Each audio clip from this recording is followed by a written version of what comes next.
gonna, oh, it's filming now. There'll be some comments probably, but we can always have a look at the end on the actual YouTube page. Yeah, no worries. Okay, right. Let's just make sure it's showing. Oh, it's filming now. Oh, I need to mute that. Okay, good. All right then. So for anyone who's already clicked the video, this is going to be a talk about health overall, but also depersonalization and anxiety. And I have a guest here called Lewis, who I met Lewis probably a couple of years ago online. He's had a similar health experience to me with the drug Accutane and with loads of different health problems, which he can talk about. So feel free to leave any comments with questions you have. But for Lewis now, if you want to just introduce yourself, a bit about your story and your health and how you've sort of helped yourself along the way. Yeah, well, yeah, thanks for having me on, Stefan. It's a bit of a complex one, like most people's are. For me, it started when I was around quite young, really, 14, 15-year-old. I was brought up on a terrible Western diet. I was a real high achiever, so I was always kind of, a bit of a golden child in the family. And I remember around 14, 15, I went through a really intense, stressful period in my life whereby I got into drinking and I was studying at school and I ended up doing like a really intense part-time job, which turned out to be like 30, 40 hours a week. It was ridiculous. I wasn't sleeping too well. I was eating ready meals every single day and like half a loaf of white bread, And I remember the day actually, I went round to a friend's house, and for me, the trigger was I ended up smoking a joint. And all of a sudden, I just felt totally detached. At the time, I didn't really think much of it because I was going through a stressful time. I was young. I didn't really know what was happening. I just thought I was getting a little bit depression or whatever. Now, obviously, I'm a nutrition balancing practitioner, so I kind of know, I see this a lot. And generally what happens is the body's in my, I like to talk about how the body's a little bit like balancing, weight on like a plank of wood. And the body does a pretty good job at, handling stress for a while. Look at some of the children's diets these days, and they're still running around happy and joyous, when in reality, they should not be putting that sort of stuff into a human being. It's incredibly toxic and dangerous. But usually what happens is the body does an excellent job of keeping itself afloat, and then all of a sudden it'll just take one stressful thing. It'll just take like one brick, the straw that breaks the camel's back, and it just completely snaps, and all of a sudden you get kind of all these symptoms. Yeah. But for me, like I had this, I don't know why, I didn't really want to tell people about it. I was a bit ashamed. There's a bit of a taboo around like talking about your feelings, especially as a man, what I mean? But in general, talking about what's going off. Like for me, it was like, oh my God, I can't be ill. Like I can't have a mental problem. Like I'm the golden child, all this kind of stuff. And, my granddad had a lot of difficulties with his depression over the years, and he's had mental health illnesses, and I didn't want my family to get worried about me. So I just kind of kept on going. And I think now I know that I'm a real sensitive soul. And I think I was a real sensitive soul in the beginning as well. And I think one of the reasons why I got into like drink and drugs and all that sort of stuff is because there was something inside my soul that was like, this can't be what life's all about. I went through living my life at a really joyous time. And then I went into like the real world, and I was like, oh my God, this can't be what it's all about. This is really shit. Like I don't want to do this. So similar for me as well. I resonate with that. And I think that our whole story, although it's going to be different in areas, is so similar. Like the whole going from being a kid to an adult is such a weird transition, or at least it was for me. It just felt like there was never a clear point where my childhood should have ended. And I'm 28 now, and I still feel sometimes like that imposter syndrome of walking around, having a job and acting like an adult, but I'm just this little kid inside. So that's definitely a part of it. And myself, I've always been sensitive to the whole world. And I guess because you're hidden from a lot of that when you're younger, the bad news, and you just aren't aware of it. But yeah, definitely once you've entered the adulthood, it's pretty difficult to deal with. Yeah, and I think like the more that I've become aware of certain things, and the more I've become more spiritually orientated, I've realised that in reality, life should be a lot different to what it is. There's a lot of people that don't want you to be well. There's a lot of people that don't want you to know about certain information. So actually, part of my development and my growth is actually realizing that there is a butterfly inside of everyone, and it needs to come out.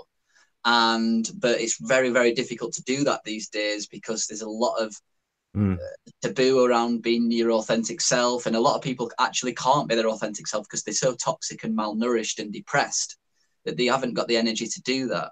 Do you think it's getting better in terms of, like, you know, gay rights or people changing their gender, all of this stuff? Do you think this is helping move in the right direction, or do you think that people are always going to struggle? Because I guess as well, going back to your earlier point, what kids eat these days, we assume as humans that that's just okay. Like, I mean, I myself still eat crap sometimes knowingly, but like, it isn't food, and we're so far away from nature that we aren't even really part of it anymore.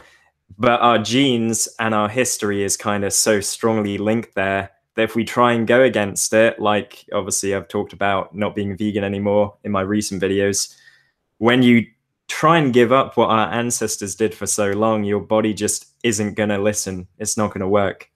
Well, that's true. I mean, we've had a certain way of living as humans for 200,000 years, and it's important to realize that for millions of years before that, there's also been this kind of inner subconscious way of living. And at the end of the day, humans are designed to eat a certain diet, which is nature-based, plant-based. But it's not just that. We're designed to have the elements of the air. We're designed to have the elements of the earth. We're designed to live in groups of between 30 to 50 people. We're designed to be able to form strong, deep, meaningful relationships with people.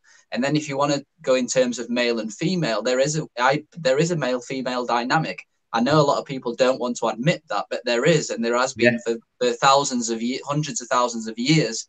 And, you know, you can talk about it in terms of something called yin and yang. I mean, everything's got a balance, and male have got this masculine energy, women have got a female energy. And, you know, guys by nature would go out into the wild and they would do dangerous stuff. They would go out and hunt, and they would be quiet.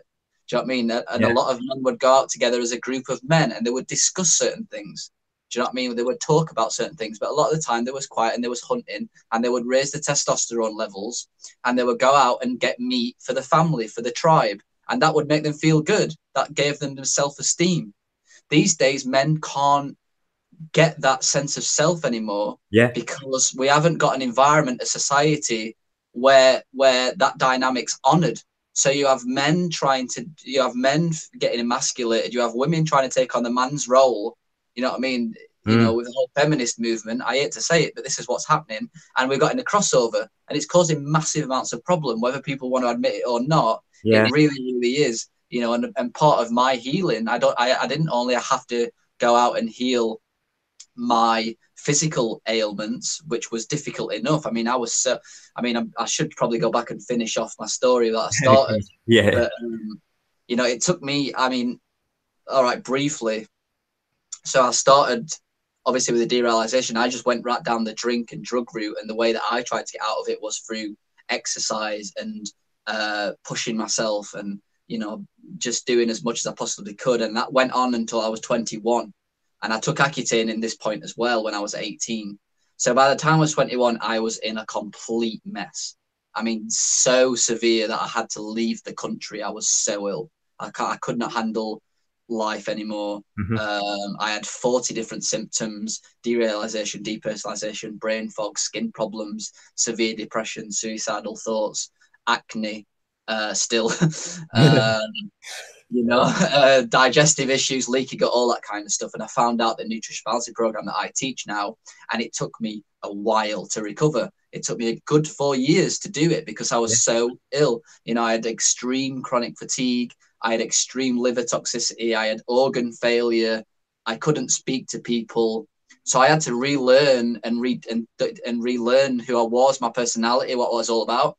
And then actually, when I kind of came out of this fog, when I came out of this derealization, after a while, I realized that society is also sick.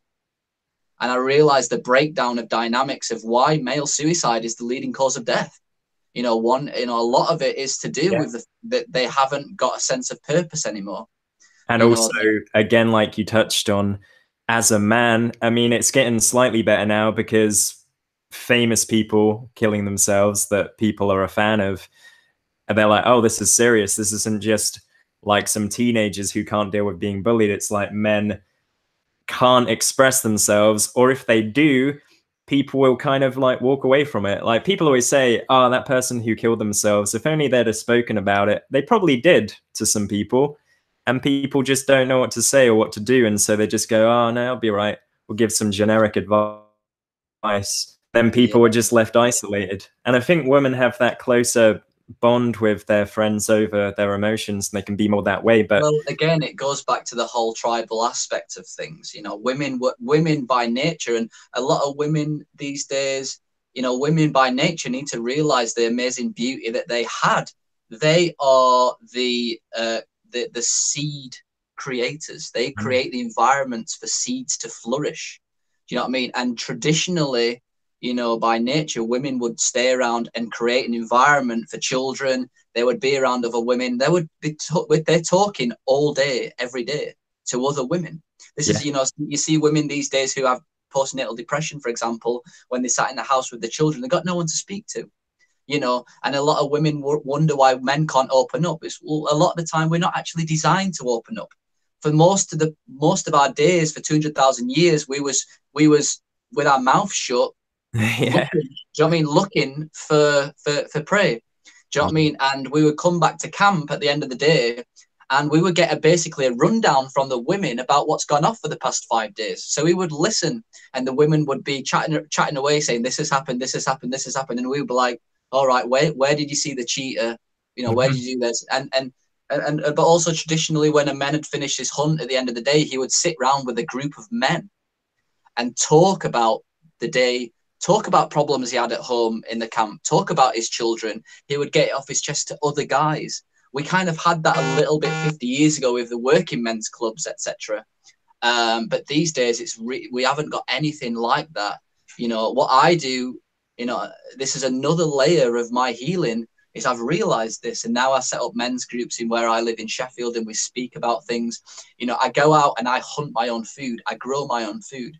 I will hands down say to you right now, that is the most fulfilling thing I've ever done, apart from helping people.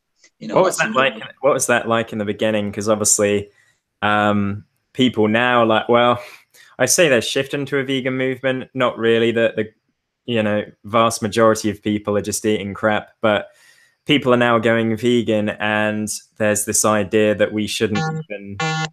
Wait a minute. What is that noise? Is that your side or mine? Sorry, that's my side. Don't worry. Okay, cool. Because I've got a MacBook Pro, so it should be quite good, but it keeps like overheating. And I was worried it was telling me it's about to shut itself down, but no, it's cool. That's me. But yeah, like a lot of vegans now, particularly because of factory farming, which I don't think anyone would agree with if they find out, you know, where most food comes from. But a lot of people now just believe we can be plant-based. And do you want to talk a bit about that from your point of view? Because I've certainly learned myself that it's only made my health worse in many areas. Sorry, that's going to stop doing. So basically, yeah, so veganism, vegetarianism. I'm a nutritional balancing practitioner, and what I teach is that we need to eat meat in the diet. Now, what we found is that if you were brought up in a good environment, do you know what I mean, under good circumstances, your mother was really well nourished, which most of them are not these days. You probably live in a country that's pretty chilled out, no stress. You can get away with a vegan vegetarian diet. However, there's a few problems. One, a lot of people move into a vegan vegetarian diet often because they actually feel bad inside. Do you know what I mean? And you know, sometimes being a vegan vegetarian makes them feel a bit better sometimes, but that's not the point. The point is that they're often coming in the Western world from a malnourished perspective and very toxic, you know. So they get into vegan and vegetarianism, and they find over time that their health will start to diminish. Now, we found in what we do in nutritional balancing science that we need meat to function. We need to also realize, going back to the tribal aspect of things, we've cooked meat for over 200,000 years. It's been part of our development, is eating meat. And if you actually look at the studies from hunter-gatherers, 90 98% of hunter-gatherers were meat eaters. And in my opinion, was probably way, way more conscious and way more connected to the environment than what we were. I mean, if you study these people, they were, you know, they was really kind of connected with the earth. They was connected with animals. They respected animals. Yeah. You know, they respected animals way more than what we do now, in my opinion. Mm-hmm. You know, but they say in all their texts, they say if you actually do the research, that they need meat for health. They need meat for vitality. And there's also studies done of the very, very small population of hunter-gatherers that were actually vegan and vegetarians. They actually did studies on these people and found out that they was in worse health than the vegan vegetarians, than the meat eaters. Sorry, is that the Western price stuff? Because I've seen about that, and obviously when they've studied, I mean, I guess that's studying different ways of eating entirely. But when he looks at natural cultures, they had like great teeth, great health, no sort of chronic health problems. Because, of course, nowadays, and this is what sort of is meant to strengthen the vegan movement, is that there's all these studies that are saying that meat is the cause of disease, and it's meat and dairy and other animal products as well that are the leading problem, where, of course, these studies are most likely always based on people who are on a standard diet, eating factory farmed meat, eating a load of crap. If that was the case, we would all be extinct. I know. If meat was the problem, we would all be dead. If milk was the problem, there's a tribe who they literally just drink milk. Wow. They drink milk. I can't remember the tribe. I think they're called Maasai or something like that. And they drink like 2 liters of milk every day, unpasteurized milk. Mm. So there's, Eskimos, all they eat is seal. They're just eating meat every day. Yeah. Their cholesterol's perfect. Yeah. You know, so these arguments are really fall by the wayside. And what, nutrition balance is 40 years old. This has been developed for 40 years. We've not had any issues in terms of chronic health problems or cancer or diseases or anything like that. And we promote people to eat meat every day. And I'll tell you from experience, when I started eating meat, my health transformed incredibly. Mm-hmm. Well, when I started eating more meat, I was never a vegan vegetarian, but I know a lot of my friends have been vegetarian and vegan, and I know that when they eat meat, they say they feel better. I have clients. Obviously, I work with quite a few hundred clients now. A lot of them come from a vegan, vegetarian background, and I can tell you now, usually they all have the same symptoms as well. They're usually very cold. They usually have skin problems. They usually have insomnia. Their mind's racing constantly. And the reason for this is because they're lacking meat. They're lacking certain nutrients in meat, especially a certain type of zinc. Because vegans believe that, and I don't believe this anymore. At one point I wanted to, but they believe if you supplement B12 and just eat a balanced diet as a vegan, you're getting everything. Whereas stuff that we don't really think about so much, if we're not aware of it, like zinc or iodine, or just, there's quite a few. Iron is questionable as well. People debate whether heme or non-heme iron is better, but just the digestibility of foods. Like, you could look at something like kale and say, oh, it's got this in and this is how much I'll get. But that's not necessarily true, because if we're not meant to consume a fucking pound of kale, then people aren't actually absorbing the nutrients. And for me, one of the reasons I had to stop being vegan was the bloating and the digestive issues that just got way worse, and I'm still trying to sort out now. And fruit seemed to be one of the main causes for me as well. I'd have an apple, I'd get crazy brain fog. If I have an apple now, I notice it. Like, I feel okay. I have my apple at lunch.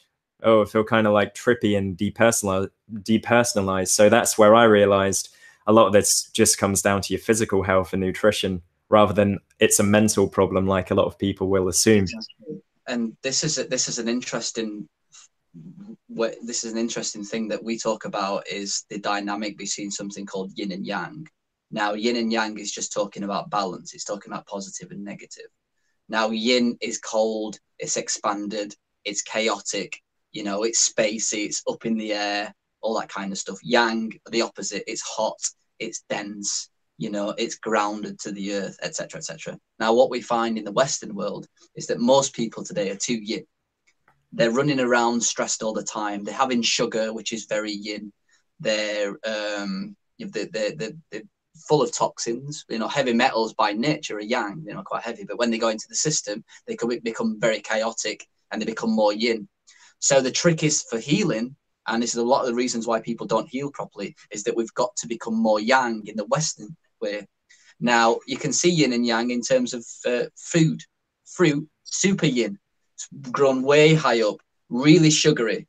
Now, if you eat in a sugar bomb, which basically fruit is, into a body that's already really yang, really yin, it's going to make you even worse. It's going to make you more space. It's going to make you more sugary. Yeah. Now, you can see the balance of yin and yang on Earth. If you go back to the tribal people, let's take someone who lives on the equator, super hot, red hot. You know what I mean? They're very grounded to the earth. Their main nutrition comes from high fruit, from yin things, because it balances things out. Yeah. If you go to the Antarctica, super yin environment, really cold and really kind of be a vegan there. It won't work. What do they eat? They eat seal, which is very, very dense and very down on the earth, very down kind of in the ground. And that's the balance of yin and yang playing out right there. So we've realized in what we do is that we need to make the body more yang. So we need meat, we need root vegetables, we need to not be a victim, to take full responsibility for your own actions and self. I mean, that's been grounded in yang. You know, we do things like sauna therapy, which is very hot and yang, and eat foods that are more darker in color because they're yang. And this is a secret to healing these days, because a lot of people are doing yin therapies and it's making them worse. You're right. Fruit, super yin. Fasting, you know, is super yin. Kundalini yoga, which is upwards moving energy, super yin. By nature, all these things sound good, you know, but when you're living in an unbalanced environment, which most people are today, you've got to reevaluate things. This is why we can't go back to eating a paleo diet. There's elements there that are really good, but you've got to temper where we've come from to where we are now. We're domesticated animals. If you look at a chihuahua, that's basically a wolf. It's been bred into a little chihuahua. We're domesticated nowadays. We're not true humans anymore. You can't put a chihuahua into the woods and expect it to survive. It would die within a few days. We would be the same. We can't handle cold. We can't handle stress. You know, we can't handle fruit anymore. It's ridiculous. Yeah. So what the Nutrition Balancing Program does, it's like the modern day way of getting a chihuahua back to a wolf. Because can you imagine, like, if we were suddenly placed in this pre-world where we didn't have computers, we didn't have anything, we didn't have supermarkets, and we had to just go out and survive, and there's predators out there as well as us trying to get food, we would be fucked. Most people would be fucked. It wouldn't last a week. Exactly. Yeah, it's pretty intense. Just to touch on something as well. Speaking about the veganism stuff, because I understand the how it affects a lot of people. I mean, at the end of the day, you know, no one wants to go out and kill an animal. It depends how you look at it. You know, what's more violent? You know, going out and hunting your own lamb for your own food, or stripping down fields and fields of ecosystems to grow soy. You know, I mean, what's more violent? To me, that's probably more violent. Vegans were lying. When you go out and you have a connection, I mean, I go out and hunt now, but when you have a connection with an animal, it's very sacred, you know. And if you're from my perspective, I believe there's so much information out there that the soul lives on, you know, and that this is actually a classroom, and the way that the world's set up is based on this give and take momentum. You know what I mean? You life for a life kind of thing. I believe that there's souls in animals, in humans, in plants, in rocks, in the earth. You know what I mean? That's my personal opinion. And it's the opinion of tribal and hunter-gatherers as well. But they realize that that we're just living in a flesh vehicle. Do you know what I mean? The soul lives on. And when you have that connection, you realize that this is how the earth's set up. It's a way of learning, you know, and if you can have that conscious connection with animals, then it's way, way better, obviously, than eating meat from some sort of factory farm. That is not good, you know. So I'm not a promoter of just eating any old meat. I'm a promoter of eating consciously raised meat. And look, at the end of the day, if you could get well, if people was getting well on a non-meat diet, I would be the first one to do it. Yeah. Do you know what I mean? But that's not what seems to be happening. And people can argue and argue and argue all the time. I mean, I have a lot of vegans that argue all the time. And as soon as I said to them, well, all right, let's see your hair analysis test. Let's see how healthy you are. All of a sudden they turn around and they don't want to do it. You know, and it's like, well, I think a lot of them know it. Like when I was arguing with people, because I became, maybe it was in part even a distraction for me from my health problems to advocate for the animals. And I do also very much care. And so when I saw the stuff that was happening in factory farms and, you know, just the worst stuff in the world happening to these animals, it was, you know, easy to get pretty psyched over that and to get angry and into debates. But I wasn't healthy. And I was telling people there's no reason to kill animals. It's unnecessary. And people who are vegan will say this all the time. But I think most of them are just lying through their teeth because they don't feel well themselves. I think as well, when you touched on kind of the being cold aspect, like it's obviously been summer, but every winter the last 4 years, I've been vegan like 4 years up until recently, like so cold all the time. Like my body was probably cold in summer sometimes as well. Yeah. You know, that's another thing to it. And, you know, it's just one of them things, you know, you got to see meat a little bit like medicine. And when you're coming from a situation where your adrenal glands are totally shot, you're full of toxins, you know, you've just where you're way ungrounded. There's no other substitute for it. You can't substitute the whole aspect of meat for a supplement or something else. It's very, very difficult to do. Extremely difficult to do. As well, most vegans, I mean, some will be like a whole plant-based, you know, vegan. That's quite hard to do, but most vegans end up having the fake meat, the soy, the corn, the wheat or whatever else they use to make it. And that stuff is just, they'll just say stuff like, this is healthier than meat. No, like you don't know that. It's not. There's literally nothing in there. The only nutrition they put in there has to be put in there because it's not in the food naturally. And it's not even a natural food anymore. Like corn, their advert is a healthy protein. And they use a guy, Mo Farah, as you probably know, to promote the product. There's no way he eats that shit.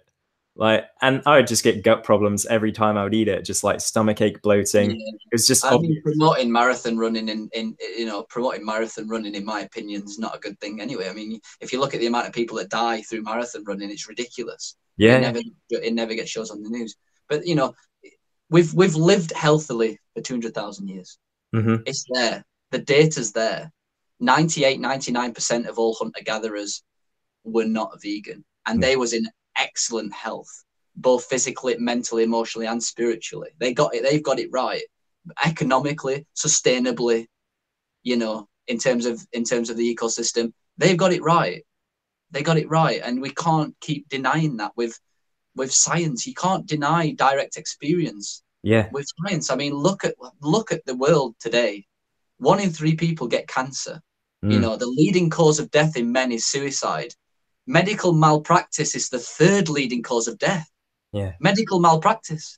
I think just for the men, it is heart disease overall, but I think for younger men, it is definitely suicide, isn't it? Between 15 and 39, yeah, it's suicide. I mean, that is a big chunk of guys. I mean, if you know, you're not expecting anyone below 15 to kill themselves. Let's be fair. Not really, no.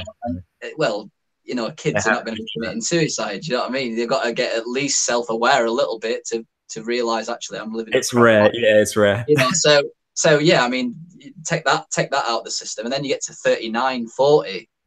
You know, above that, you're into old age. You've been eating crap for all your life, so you're getting heart disease, you're getting cancer, you're getting all that sort of stuff. So when men are in their prime, between 15 and 39, they're committing suicide. Yeah. You know, what are the reasons behind that? And it's not only health; it's purpose and the dynamics. I was just reading a comment on the YouTube bit, and someone said Eskimos die young from heart problems. What's your response to that?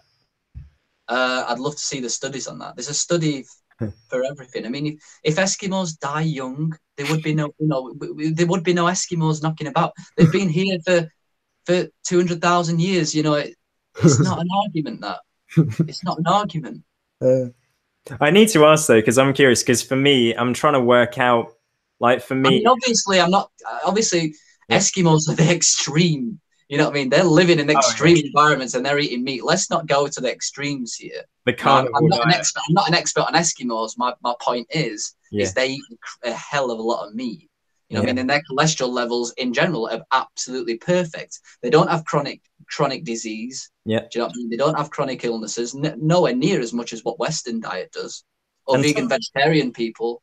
yeah, You know, let's look at let's look at, the mid-rangers and study them. You know, the people that are living more closer to the equator. You know, we're living in England at the moment. You know, mhm. let's study this sort of thing. But in general, if these diets didn't work for people, they wouldn't be around. Because I think even with there's people now. I don't know if you've seen this trend happening with the carnivore diet. Have you seen it? Yeah, Yeah. Oh, well, I've watched a few of them, and some of them seem a little over the top. Some are perfectly normal and quite smart and look very healthy.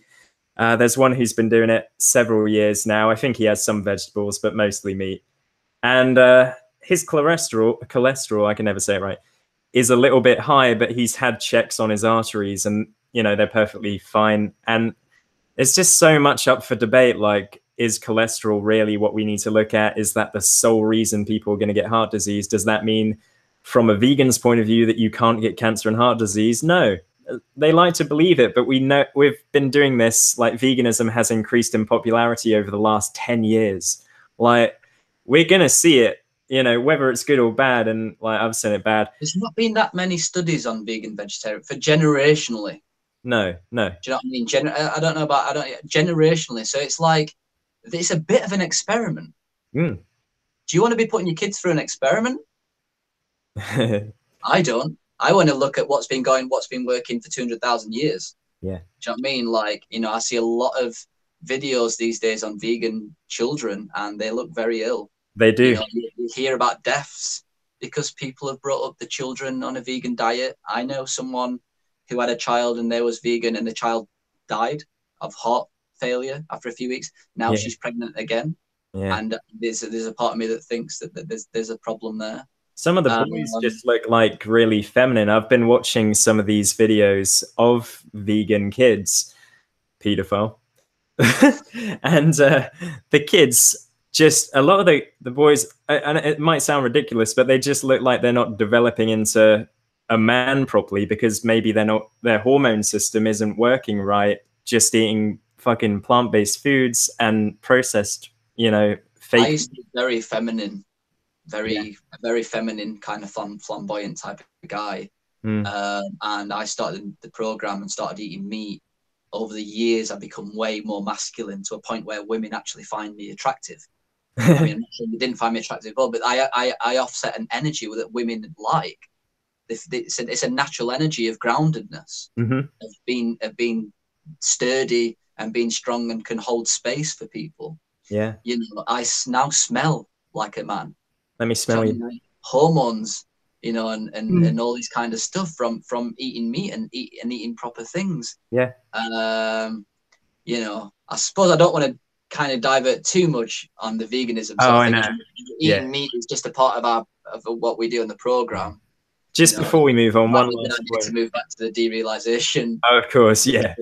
One last point, just because I'm asking out my own curiosity, but how long have you been hunting meat or animals? And what was it like the first time you actually did that? Because I imagine for me, that would be like really crazy difficult.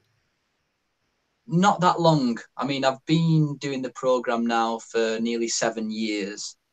For the first 5 years I was in a bad way. So I was detoxing and healing and going through various trauma releases, coming to terms with the world, realizing the truths and stuff. So I was basically just kind of isolated, and I was in Thailand and doing a lot of things. It's only been in the past 6 months, 7 months where I've really started getting into hunting. Um, the first time is powerful. It's again, I think it's stuck in our DNA, especially as a guy. And it was a rabbit, and I killed the rabbit, and you sat there and there's a life form in front of you, and it's powerful. And but I've just got this overwhelming feeling of wanting to say thanks, and like thanks for the meat. Like, you are providing me with sustenance, a life form, even with plants. You know, we don't get that these days. You know, even with plants, I mean, I go out, grow my own food. I mean, you have a connection, you have a relationship. I think that's what the earth's all about. It's about having relationships and connection and community. And unfortunately, as humans today, we feel like the earth was made for us, and Hmm. it's not. You know what I mean? It's not made for us at all. There's just beautiful connection these days. You know, when a lion goes out to hunt a zebra, he just hunts the zebra, he finishes his food, and he leaves the zebras alone. With Hmm. humans, we don't not only hunt the zebra, we wipe them out. You know, we don't. You know, it's as if we own everything. You know, so when you have this relationship with the rabbit, and you go back and you gut it and skin it and you eat it, you're consciously eating the meat because you've actually put effort into doing that.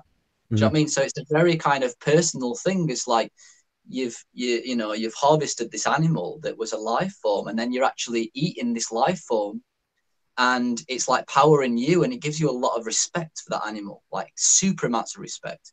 And you also feel quite you know, there's a certain level of self-esteem because I'm taking responsibility for my own life. You know, I'm not going out and giving my money away to someone else or giving my power to someone else. I've actually gone out of my way to form a connection in nature with Yeah. fresh air. You know, I mean, my senses have been awakened, my biology has been awakened as it should have done, Hmm. and I've got my own meat. I haven't gone to work to buy money to go into the butchers to do that. So it also gives you this sense of like sovereignty that we're missing as well, that we used to have in hunter gatherers. It's what gave us our sense of self, is that we didn't need anyone, maybe apart from God. If you're spiritual, you don't need anyone. We just used our hands, our feet, our mind, our knowledge, our intuition to have this beautiful relationship with the earth. You know, and these days I think we've become so disconnected from that that we're just trying to find anything we can that's going to make us feel better. Oh yeah, I mean, most people are driven by materialism and a car, and the classic perfect life for a successful person is to have a massive house and all this clutter. And really, it doesn't, as studies have shown, it doesn't make us happy. It doesn't make us fulfilled. It might do for an hour or a day or a week, but then it's like, oh, okay, still got problems. And really, like, we have to work most of our life, but all we are working for is shelter and food. That otherwise, if we were part of nature, that would be what we're working towards every day. And once we've eaten, I can do whatever the fuck I want now today. Just relax, chill out, survive. There's an interesting parable. I don't know if I can explain it fully now, but it's about a guy who's out fishing and he just collects his fish and finishes for the day. And this guy comes out with a bigger boat and he's like, why don't you catch more fish? He's like, why would I want to catch more fish? He's like, well, if you catch more fish, you can sell it and you can get a bigger boat like this, that you can get more fish. So that's what he Mm. did. He got more fish. He sold his fish and he bought a bigger boat, and he's going in his bigger boat, and this trawler comes down with an even bigger boat. And he's like, well, why don't you get more fish? Why don't you do this and get more fish, get more money, and you get a bigger boat like this? And after a few years, this guy was just working all day on his boat, like constantly fishing, constantly earning money, and this big, huge fishing ship came by and he said to the guy, why don't you do this? You can make even more money and catch even more fish. And the man says, well, why would I want to do that? Well, it's like, well, when you become really big like me and you're earning loads of money, what you can do is you can get people to work for you and you can go on vacation and chill out for a bit. And it's like, well, I was doing that in the beginning. I just went out, I got my fishing for the rest of the day. I was chilling out on the beach. So it's kind of like, just take what you need. And that's what nature's all about. Just take what you need. You know what I See, mean? yeah. Hunter gatherers don't go hoarding. Another interesting thing is agriculture and money. Mm. Now, this is the thing now with agriculture. This is the thing that changed everything for the hunter gatherers. When you're in a hunter gatherer relationship, there's no hierarchy. There's no one's better than each other. You get elders and you get children, but they live in something called an egalitarian mindset where everyone is seen as equal. If someone started to try and gain power over that tribe, what they would do is they would just get up and leave. No one can have power because they can just move around and leave. Mm. Now, what happened in agriculture is as soon as you've got a patch of land, when you start growing food, you start to have power over the community, over the people. So you start to have this hierarchy whereby people need another person because that person has food. You know, Yeah. so this what causes this imbalance in nature. You know, and when you start being able to have more food, your population grows, etc., etc., and that's how we're getting out of hand these days. The way that animals keep up their population is that if lions, for example, eat too many zebra, eat a lot of zebra, their population will increase, but the zebras will decrease. So after a while, the lion's Yeah. population will increase again. They won't You be know, able to eat. Yeah. this is the problem that we've had with agriculture. Another one's the monetary system. Now, if you put money into a hunter-gatherer lifestyle, the way that hunter-gatherers traded before it wasn't really finite. So one guy would say something like, "I need some fruit. I'll give you this animal for X amount of fruit," and they'd be like, "Maybe I want." You know, there'd be a bartering system. It'd always be this dynamic. But as soon as you import money into a system, everything has value. So what happens is, because the hunter-gatherers know that X equals X, they start to hoard. They start to hoard the money. This has been proven. So they start hoarding money, and they start causing arguments between each other. So the two things, agriculture and money, you put them into a hunter-gatherer situation, everything goes like downhill from there. Yeah, because we will move on to the DP program in just one sec. I just want to say one more point. When I made a video, because I'd been quite pro-vegan in my content, I said I was going to eat fish again and maybe some other meat as well. And immediately people are saying, well, you're destroying the planet. And that's only because it's so unsustainable the way it's done on this massive scale. As you know, and most people know, like when they go out and catch fish, they catch a billion a day. Well, not a billion a day, it's way more than that. But all of these individual boats, it's just insane. And the amount of waste, most of it doesn't make it to a plate. It's just dead and, you know, it's fucked. That's the main problem. It doesn't mean we should all be vegan, but I used to think that. But anyway. I think the point is, I mean, if, you know, I've got to a level in my life where I've come to the understanding that we need meat to be healthy. There's no other way around it. You know, we see it in the hair analysis tests. You know, as soon as we give people meat, their tests improve. All right, so we've got a big problem with the earth. All right, how can I actually be of any value to the earth when I'm not feeling good? No value whatsoever.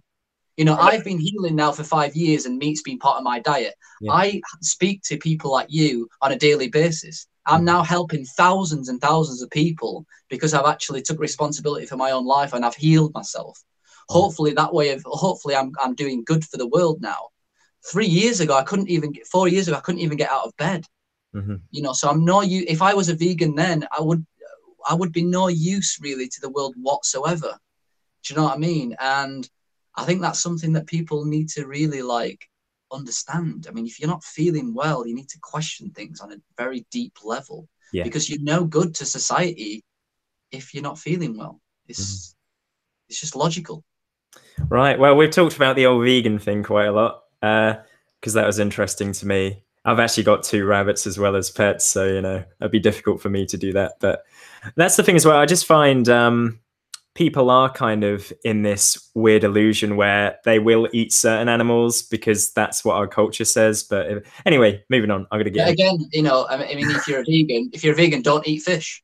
It's like a lot of vegans say to me, "Oh, vegetarians." Like, yeah, I'm a vegetarian, I'm a vegan, but I've started eating fish. It's like, well, you're going against the whole value of being a vegan vegetarian. You can't do that. Yeah. You know what I mean? You can't. You know, you're not a vegan. You're not. It's like, yeah, I eat fish. It's like, well, you're not a vegan vegetarian anymore. Yeah. You know, like don't BS yourself. You know, I respect the way that you're trying to go about things, but don't. It becomes a label though, doesn't it? Like people aren't just doing it to satisfy themselves. They feel they have to justify it to the opinions of other people, where it's like, just why even have to tell anyone? Like I've debated now just not talking about it ever again because people just attack me for it because it's such a controversial topic. But let's move on and talk about your depersonalization story in a bit more detail, talk about your program. And obviously you're mentioning the hair mineral analysis. Some people be like, what is that? They won't know what it is. I know what it is. I actually had a look at my result again just before we started, and I had the 3 lows or the 4 lows pattern. So like 3 of mine were low. My calcium's so high, so the calcium shell. But just talk a bit about it. Obviously, you don't have to go into the grand detail because I'll link your other video below. But yeah. Yeah, so yeah, moving back, I ended up getting myself into a huge mess when I was in my teenage years. I just kept doing drugs and alcohol and exercise and heavy amounts of exercise and eating a terrible diet, thinking that I was going to be able to get out of the situation that I was in. And I just kept feeling worse and worse and worse and worse. I mean, my derealization got to a point now where I couldn't really speak to people. I couldn't form any form of meaningful relationships. You know, the slightest noise would send me into shock. I couldn't watch horror films. I was just had this horrible buzzing sensation constantly in my body. Like, it was not a good situation to be in whatsoever. And what happened is when I was 21, I ended up coming across an article on the internet called Brain Fog by Dr. Lawrence Wilson, and he outlined like this article. And for me, straight away, I just was like, wow, like this is, I've never read anything like this before. Like, this is like really in-depth stuff, you know. And it kind of, um, it was how I was feeling at the time. I'd never wanted to come out to my parents because about the issues that I was having, because I didn't want them to label me with some psychiatric problem. Because like, although like basically inside it was like, yeah, I'm fine. I'm a normal, intelligent person that understands social cues, but my interface wasn't working properly. But it's so easy to think that that's a mental thing. You know, you can't think your way out of brain fog. You can't think your way out of a toxic brain. It's not, again, that's not a logical thing to do. You know, most people's brains today are really toxic. You know, if you actually remove them toxins from the brain actually works normally like it should do, and you don't need to go through psychologists, etc. You know, all this kind of stuff. You know, maybe a lot of it's to do with trauma and, you know, with things that happen when you're a kid. I mean, that's a different thing altogether. You know, a lot of the people get derealization from trauma. Usually what happens is when they're a kid, they've been traumatized, and that trauma kind of makes, it's like carrying a big boulder around on your shoulder. But again, they'll do things that are not good for the body. It manifests in the body. They'll drink, they'll do drugs. So it's, healing trauma is just like healing any other physical thing, in my opinion. What we find is that actually when we give the body what it needs, the body has the energy, the adaptive energy to kind of go back to the scene of the crime, release the trauma, and you can carry on with your lives. But anyway, I ended up reading Brain Fog, and all of a sudden I was like, this is the answer. You know, this is the answer. And I started the nutrition balancing program. Little did I know that the extent of the damage that I had done to my body. Like, it was severe, severe damage. And basically what had happened is that over the years, my body had managed to create like a scaffolding around itself to keep itself propped up. You know, I was in chronic fight or flight. The body's a really amazing thing. It can keep going, you know. But what the program does is it basically removed all of that scaffolding. It removed my reliance on sugar. It removed my reliance on drugs, on stimulants, on worry, on all that kind of stuff. And basically I collapsed. I just got extreme fatigue. Now, this is the biggest issue for anyone starting a nutrition balance program or anyone starting a program that actually works. People need to realize there's two main things. One, they're incredibly tired underneath. Often they're in a chronic fight or flight state, so they can actually have some sort of energy, but underneath their body is actually screaming, I am extremely unwell and extremely tired. So one thing that happens is that when you remove all them stimulants, you will feel extreme fatigue sometimes for some people. In my case, I was very, very ill. Secondly, most people today are very toxic. We live in by far the most toxic environment ever on the history of the planet Earth. We've got pollution, we've got toxins and materials, we've got off-gassing from houses, we've got pollution, we've got heavy metals in food, we've got pesticides in food, we've got, you know, hormones in food. So what the body does to deal with that is it pushes it into the cells, it pushes it into the liver, it pushes it into the brain, you know, it pushes it into organs. And what people need to realize is that at some point they must come out. They must go from being in a cellular level to coming out of the blood, and you will experience something called healing reactions. For anyone who wants to think logically, if you get a hair analysis test and it comes back with high mercury, mercury is not a good thing. It's one of the most poisonous things a human body can have. So if you've got mercury stored in your tissues, for the mercury to come out of the body, it's got to go into the bloodstream and come out of the body. How are you going to feel when mercury is running around in your bloodstream? You're going to feel pretty bad, you know, and that's kind of what happens on the program. And so what happened in the beginning, I got extreme fatigue. I started detoxing, you know, I didn't have any sugar in my body anymore. So my body's like, what the hell's going off? Like I was used to using sugar as energy. Now I've got to find it another way. And after about 5 months, I realized that there was no way that I could possibly have a full-time job or live in society. I ended up going to Thailand. I went to Thailand for a year in order to heal. And in Thailand, I got in touch with the nutrition balancing practitioner, and he offered me a job on a health retreat in Thailand. I couldn't do much work. I knew a little bit about coding and graphic design, so I just did some graphic design work for him. But he paid me well, and he understood what I was going through, and I was passionate about the program. And in that year, I went through massive amounts of detox and massive amounts of trauma release. I'm not going to go into it too much now, but it was on the severe end of retracing. And slowly, I started to come up to stop. My prison cell walls started to dissolve, which was incredibly scary. For 10 years, I'd been in a severe derealized state. And then all of a sudden, that started to dissolve. So I'd forgot who I was. I forgot my personality. I forgot social cues. I forgot about humor and laughter. I forgot about emotions. For 10 years, I've been living this weird prison cell wall. So when they started to come down, I was like, whoa, what am I doing, man? I'm in the middle of Thailand. Like, I'm 23, like, what's going off? Where's my life been for the past 8-9 years? And I freaked out a little bit. I had a bit of a breakdown in terms of like what has gone off. And I ended up coming back to England and healed more detoxification. And around 5 years later, I'd improved so much. I mean, again, there's a lot of stuff on my YouTube channel, but I was so ill that I was sensitive to EMFs, to Wi-Fi frequencies. I had to sleep in a metal cage for 8 months. I was so sick. I had to sleep in a metal cage to stop radiation from coming into my room. So yeah, around 5-6 years later, I ended up becoming a nutrition balancing practitioner because I'd learned so much, not only about health and derealization, but about candida, skin problems, how to live a good life, how to live a good lifestyle, how to detox, the dynamics between male and female, the problem with, family breakdown, all the different movements that have been going off. And I've slowly built up a reputation for myself, for someone that speaks his truth, speaks as honestly as possible. Yeah. It's the same with the vegan stuff. I started a program because I read an article on my problems, and I just started the healing program that included meat, and it got me well. And I realized over the years that a lot of people that don't eat meat, if they do eat meat, they feel much better.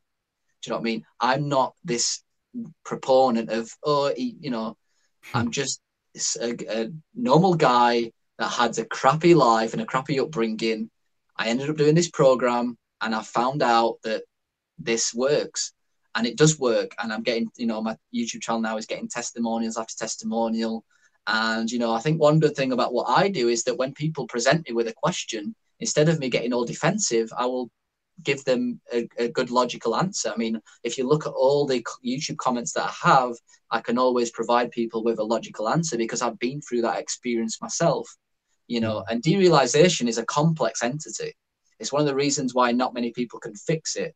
A lot of people instantly think it's a mental thing. I'll tell people now that in my opinion, it's 80% not a mental thing.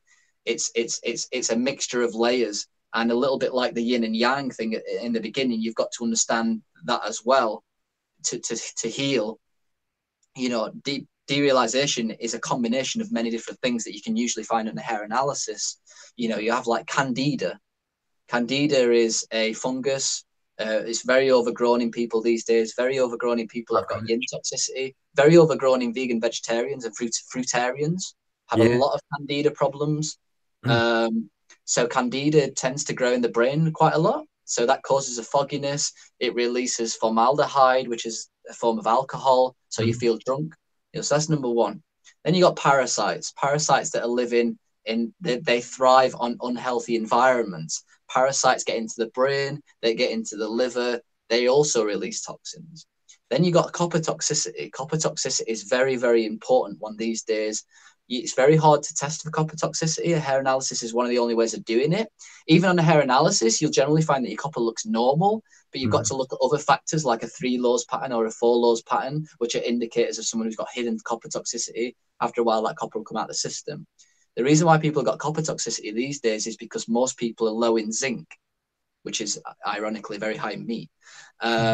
So when zinc and copper work together, again, it's the yin and yang. Zinc's very yang, copper's very yin. Copper's very female, zinc's very male. You know, a lot of people who have, you know, a lot of women have a lot of issues with copper toxicity. I'm not going to go into it too much, but in simple terms, copper rises in the system. When copper rises, it detaches you from reality. It's the body's natural mechanism for detachment. It's also a neurotransmitter. It stimulates the mind a lot, so it makes you overthink. You know, if it gets as well, right? It's very high in people that are creative. You know, if it gets really high, you get existential crises, you get bipolar syndrome, schizophrenia. So that's free.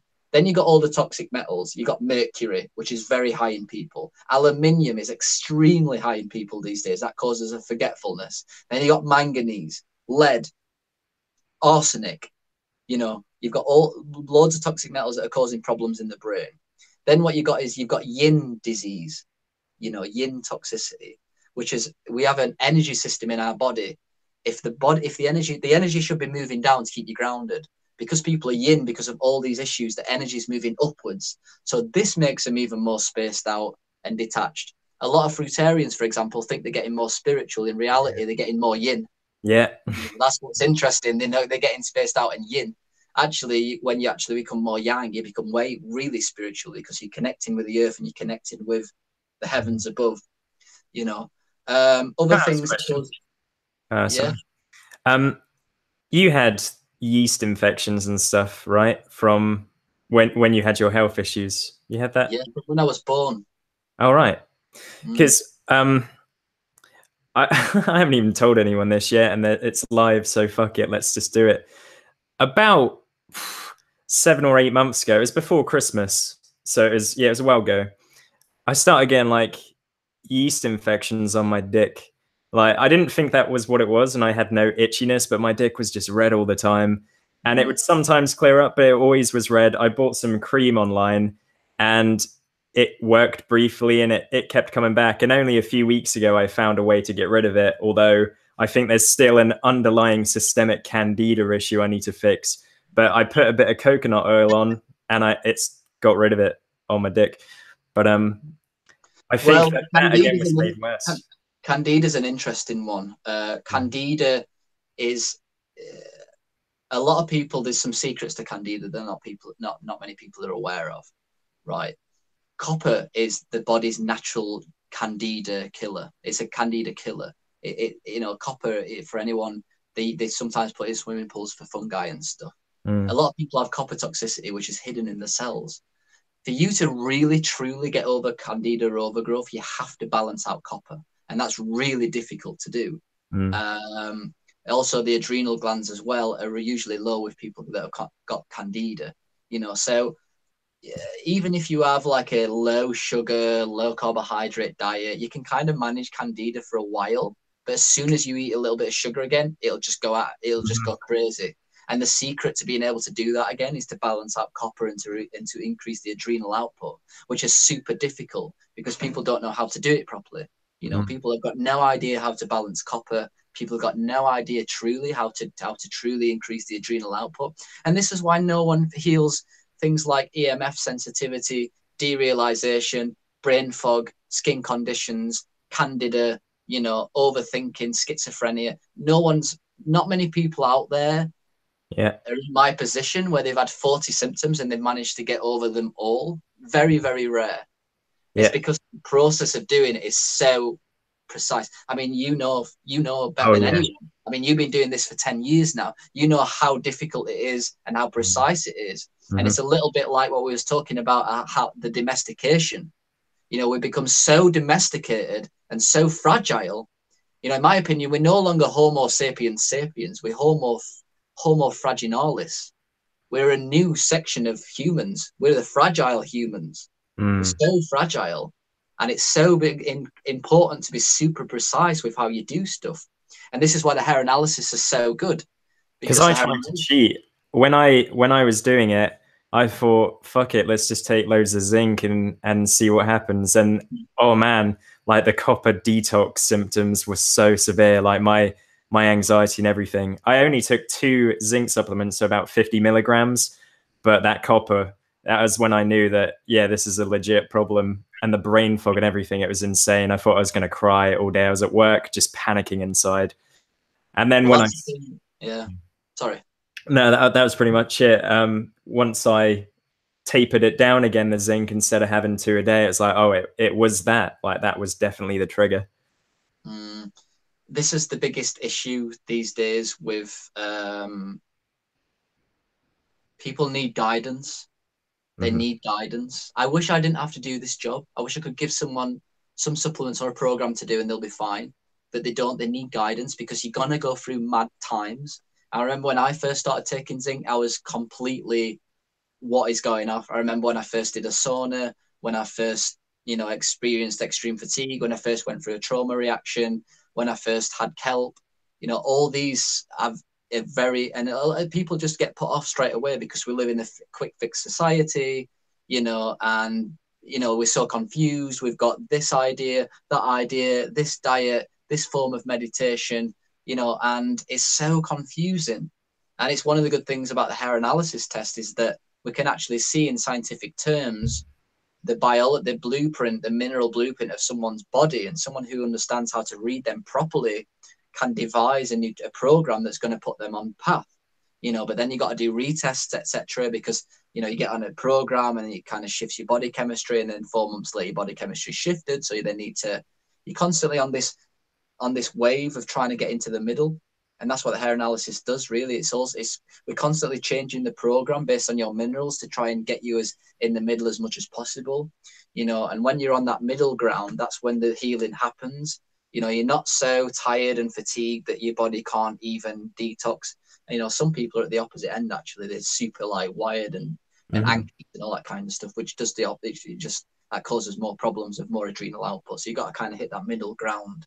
Um, and you're in 3 laws. Yeah. So let's take 3 laws and 4 laws, for example, which are 2 patterns on hair analysis test. If 2 people went into a holistic practitioner and they sat down with that practitioner and they wrote down all of their symptoms, then the 3 laws and 4 laws would probably have the same symptoms. However, if you was to give the 4 laws person the 3 laws program, they would get worse, and the opposite. So this is what's happening these days. If you're in a 4 laws program, the way to get out of 4 laws is to, in simple terms, to reboot the system. So we actually have to bring the system down, and then after a while, it'll kickstart itself back up.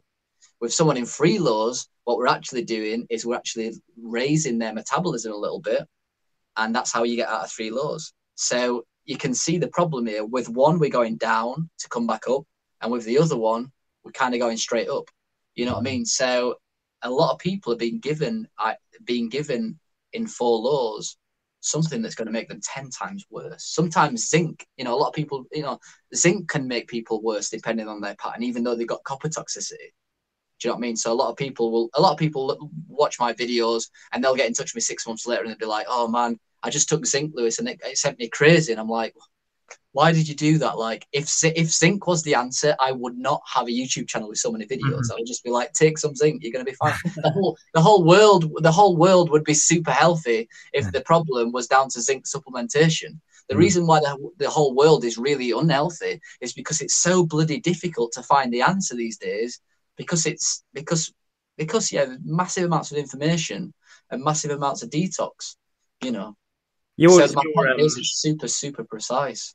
your program that you've recently released, then, is that in line and to be used with the nutritional balancing? So yeah, I did do an online course. It's not been well received as I would have hoped. A few reasons for that is people are fed up of getting scammed and Mm. blah blah blah. It's difficult, but I just wanted to get the information out there. in all honesty, you need a hair analysis test and you need guidance. Yeah. You know, the nutrition balancing program that I provide for people, it's kind of a way that I was trying to get people to start, because it will make you feel better. It'll heal maybe 60% of your problems. And that kickstart is enough for some people to be like, oh, I actually trust this person now. Because people get bombarded with so much BS that they find it very difficult to put the trust into someone. You know, so they'll not get in touch with someone like me because they're just too skeptical. Mm-hmm. So the course was a way for people to have a try, and they'll usually feel better, but after a while they'll probably come to the realization that they need more targeted guidance to take them to hit them deeper steps. I've linked it below anyway for anyone who's watching this. Yeah, I mean, check it out if you want. You know, if you really kind of, you know, resonate with what I'm saying, probably best to send me an email. If you're interested, my email's Lewis, Lewis at deephealingspace.com. I think Stefan's put our YouTube channel in below, yeah. So it's Deep Healing Space. So yeah, I mean, I'm a nutrition balancing practitioner. I do this full time. I love it. I didn't used to like it, but I love it now because I know how powerful it is and how much it can help people. You know, there's not a better feeling than me sitting down with someone and knowing that I've helped them in their life somewhat, you know. And I've been a practitioner when I was still healing, and it's not fun because I was still a little bit sick. And I was like, I can't be bothered with this. Did you ever doubt the program when you were still healing? Did you think, I don't know, maybe this isn't? All the time. Yeah. It's so, because you're releasing so many toxins that sometimes it's like you're swimming through a swamp of toxins. So you're like, I remember when I've detoxed a crap load amount of copper. Yeah. And I mean, you know what it feels like a little bit. I mean, I was doing the program full whack and it was so extreme.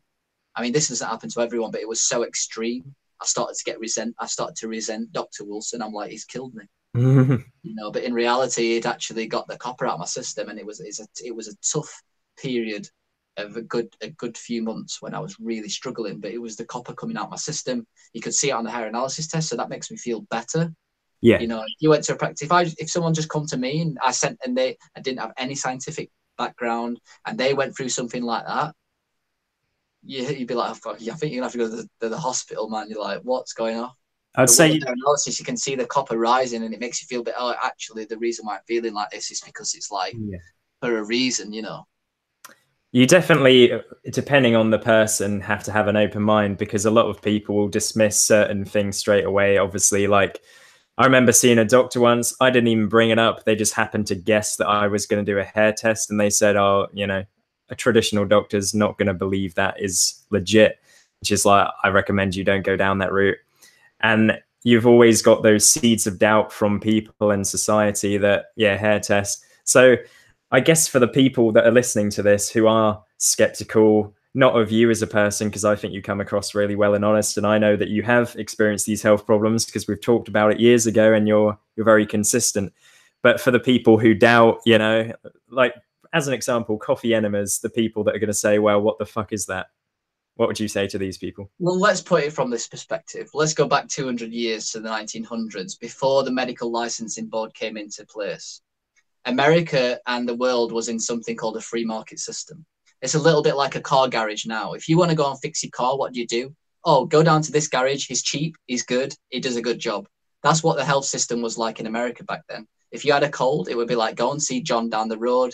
He's into herbalism. He's really good. If you had a chiropractic misalignment or he's feeling depressed, maybe you went to go and see this person. So it was based on this healthy competition, just like nature, you know, based on healthy competition. Now, what happened is the medical kind of scene wanted more money for their members. So what they did is they went to Congress and they started paying people in Congress to make a law to force everyone to only seek medical care from a licensed professional. This was all done under the premise of earning more money for the members of the medical licensing board.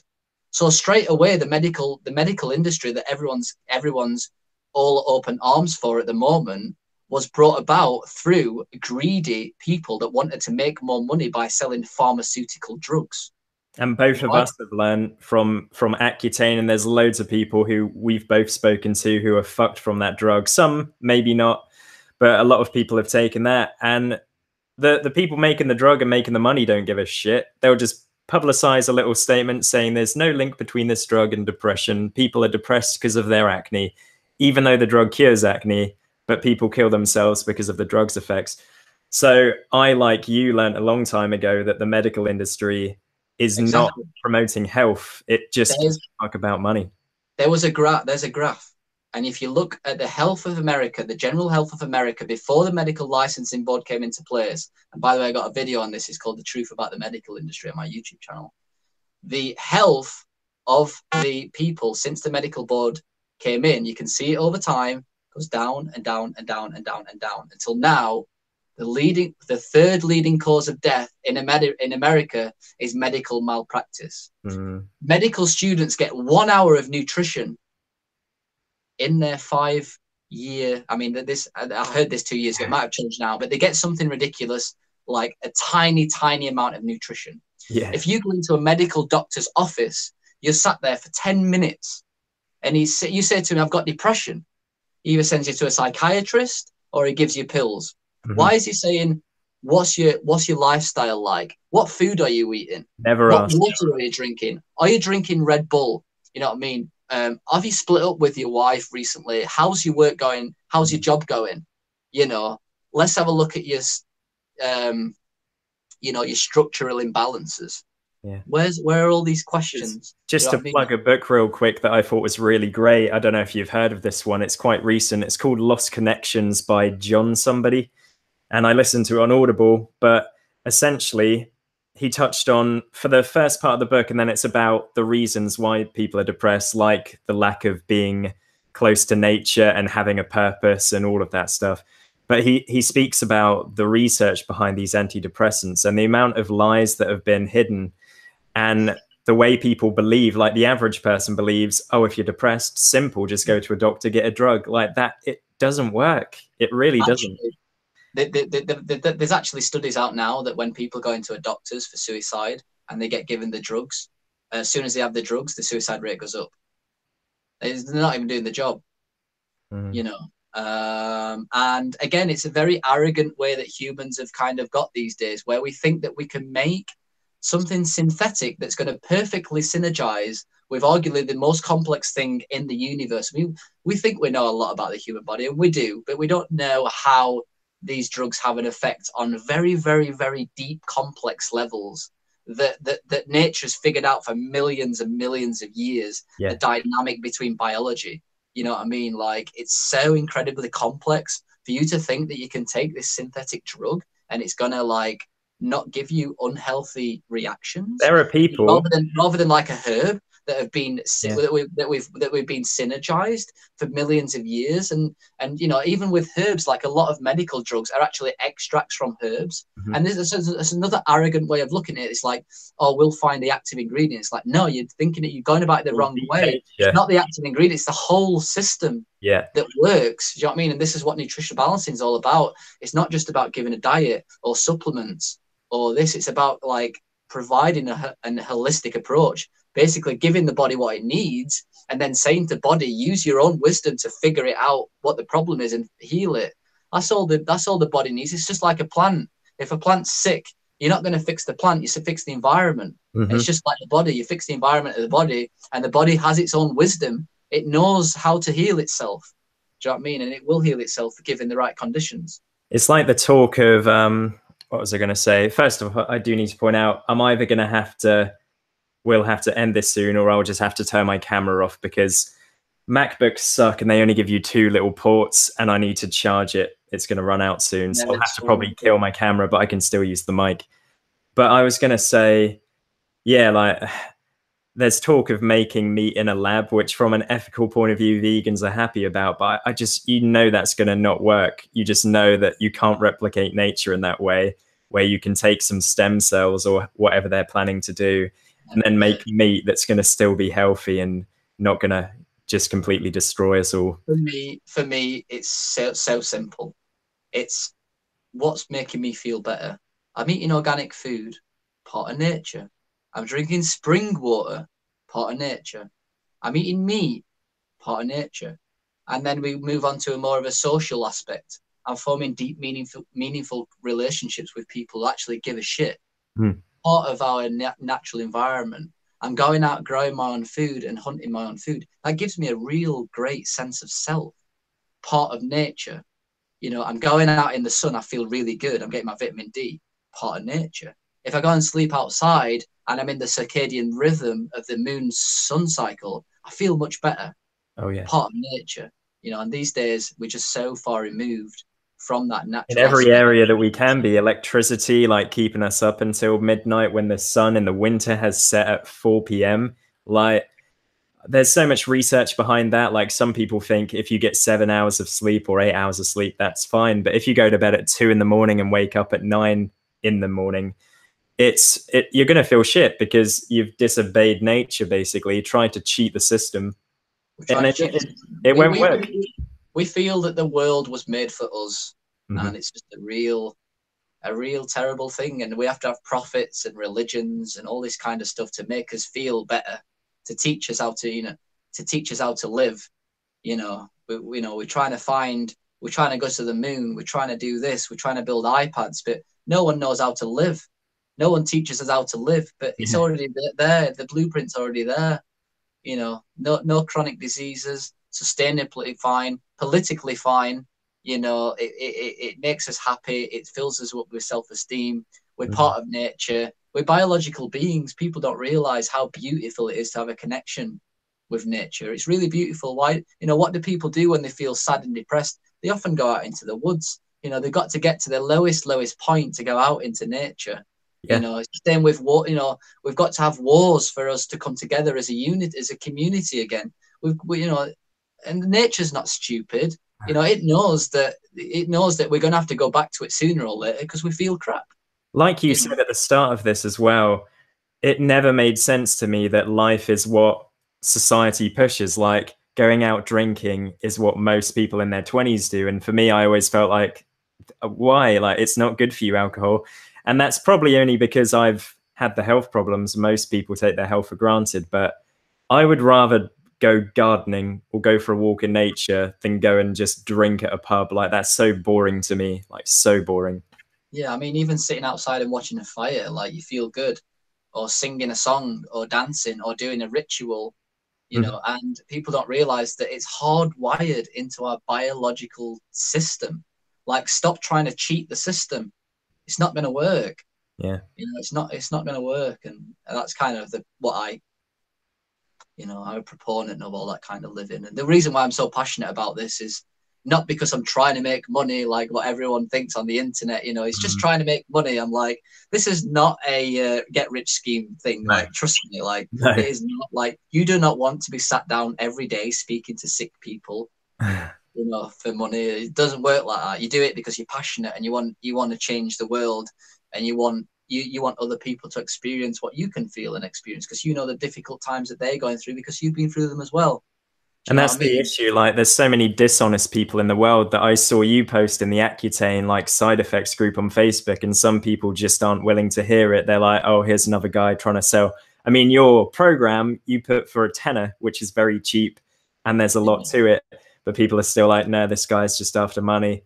But Yeah. I know from speaking to you that you've gone through the Accutane side effects. Maybe some people are worse than you were, and they don't feel they can recover. A lot of those people, and I've been in that place myself, are so hopeless that they just aren't willing to even hear anymore that it's possible to get better, and It's it's so hard to hard. It's so reach. precise and so hard. I'm not going to turn around to people these days, and I'm not going to turn around to people and say this was an easy journey.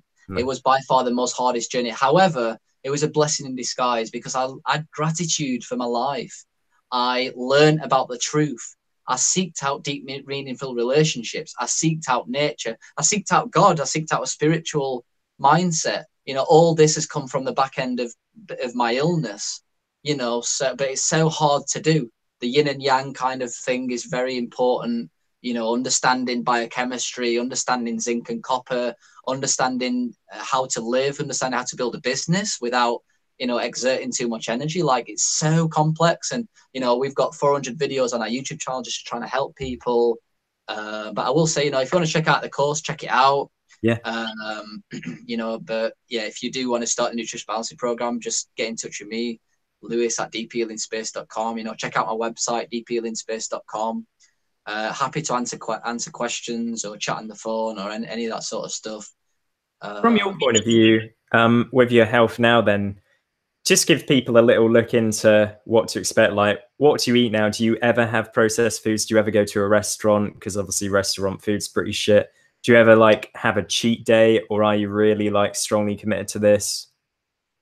I mean, no one's perfect. I mean, there's times when I've been out drinking, you know, Yeah. I mean, even times when I've smoked, when I've gone through a stressful period, you know, I have sweets now and again, chocolate now and again. I'm not, you I think know, that's good because yeah, most I'm not people like a don't. total, you know, I mean, you can't live like that.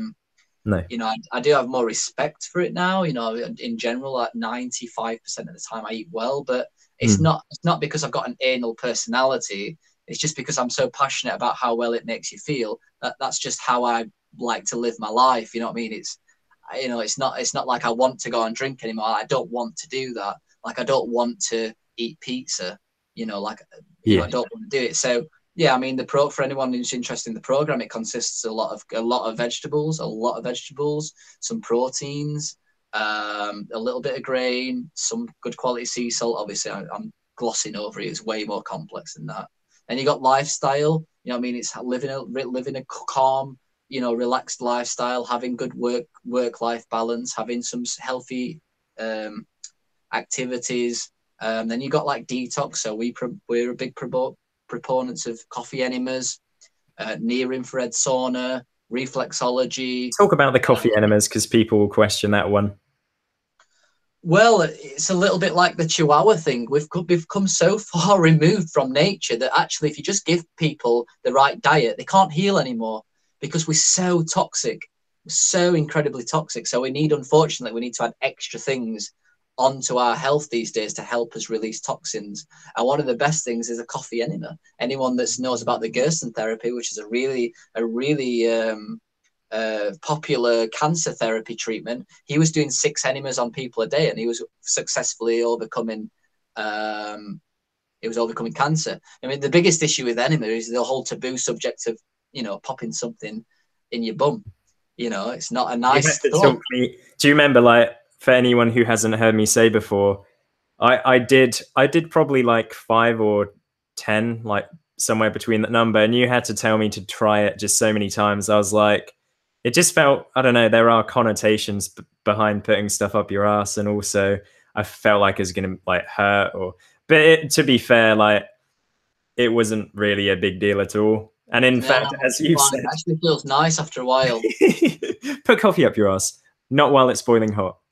No, but you know, it's something that's really good at detoxifying your system. It removes toxins from the colon. It removes toxins from the liver.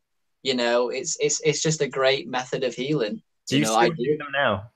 Yeah, man. Yeah, I mean, it's great because it allows me to meditate much stronger. I Well, the just feel coffee. cleaner a little bit, and I just feel a Yeah. bit cleaner, you know. So yeah, I still do them. So then we got near infrared saunas, reflexology. The program's huge. I mean, I can go into other things like chiropractic work, structural imbalances. We have a special type of meditation that grounds you and allows that copper to come out the mind. What else is there? Would you say that people who, are considering this will still benefit greatly if they do a large majority? Say if people are dead set against enemas or meditating Even or just whatever. doing the diet, you'll improve. I mean, a lot of this is a sliding scale of how ill you are, what your background is, how old you are. I mean, I was 21 when I first started, so I did have some age benefits. On the other side of the coin, I was extremely ill. You know, I was way. This is why I have a lot of information, a lot of knowledge, because I've been through the thick of it. Like I've been through really at the bad end of the scale. Some people come to me and they've had derealization for a month, you know, and they just do the diet and they feel much better, Give you me a know. sec. You can carry on talking. I'm just gonna, I think do you want to carry on talking for another half hour? Maybe, is that cool with you? I feel like there's more we can touch on. It's up to you. Yeah, I mean, my data limit's just come up. I've got a 20% left, which is Oh, I get that. Are you with EU by any chance? Yeah, Yeah, me just I too. think it's 2 GB, so still plenty. All right, if you're fine, I'll just grab my power supply and then I'll just goodbye, people. You'll just hear my voice now. But carry on for a minute talking about something. I'll be right back anyway. Yeah, no worries. So yeah, anyone that's still listening, the program's huge. I mean, we generally have this kind of general outline, which is diet, water, lifestyle, detox, meditation, cleaning up your environment, clean up your offices. But as people work together with me on one-on-one, we can go into more deeper things like structural imbalances, tight muscles, trauma releases. So a lot of people have various different traumas, spiritual imbalances. A lot of people are feeling spiritually lost, spiritually closed off. So we can talk about, if you need to get more into understanding the universe or listening to the small voice within. So it's kind of a general thing. I mean, I have a lot of experience with like work and finding meaningful work, finding your purpose. So it's not just a nutritional balancing program. It's like a whole holistic approach to healing on like every level. I got my Um, shitty camera. no worries. um, Someone asked a question that is fairly relevant to the depot. And we just for anyone who's tuning in now, I mean, this video will be obviously available to watch from the start if you haven't seen it live. But a lot of people with DP, which is essentially brain fog and feeling detached, will get it from they just seem to have weed once and then boom, fucking stuck in depersonalization. And most of the channels out there online just say, just learn to live with it. It's anxiety. And I tried that for so long. And obviously in my case and a lot of people's cases, it's an overall health thing. But what's your thoughts from your experience based on people who just smoke weed and that seems to trigger it? Was there some underlying issues there and that was just a spark for it, or what? Yeah, I mean, it's an interesting one. It's always generally a build-up of stress. And a lot of people, when they smoke weed, a lot of people get this through some like a panic attack. It's really easy. A lot of people smoke. An interesting thing that happens with copper toxicity is if you are to smoke, whether it be weed or tobacco, that has a lot of cadmium in it. And what cadmium does is it shunts copper from the blood into the cells. So when you're smoking weed or smoking tobacco, sometimes you'll have this clarity in your mind. And that's actually the copper moving from the blood into the cells. So a lot of people smoke to feel a little bit better in that sense. But after a while, the toxicity increases, the copper actually increases, long term.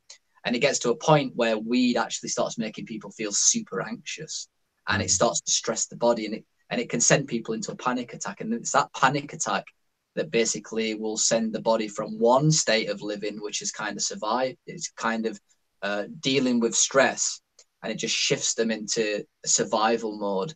And what we find is something called the HPA axis. That kind of all gets skewed up. The adrenal glands will go from kind of resistant stage of stress to exhaustion stage of stress. The metabolism will go from slightly fast or fast oxidation, where the body's kind of trying to deal with stress. It'll just switch to slow oxidation.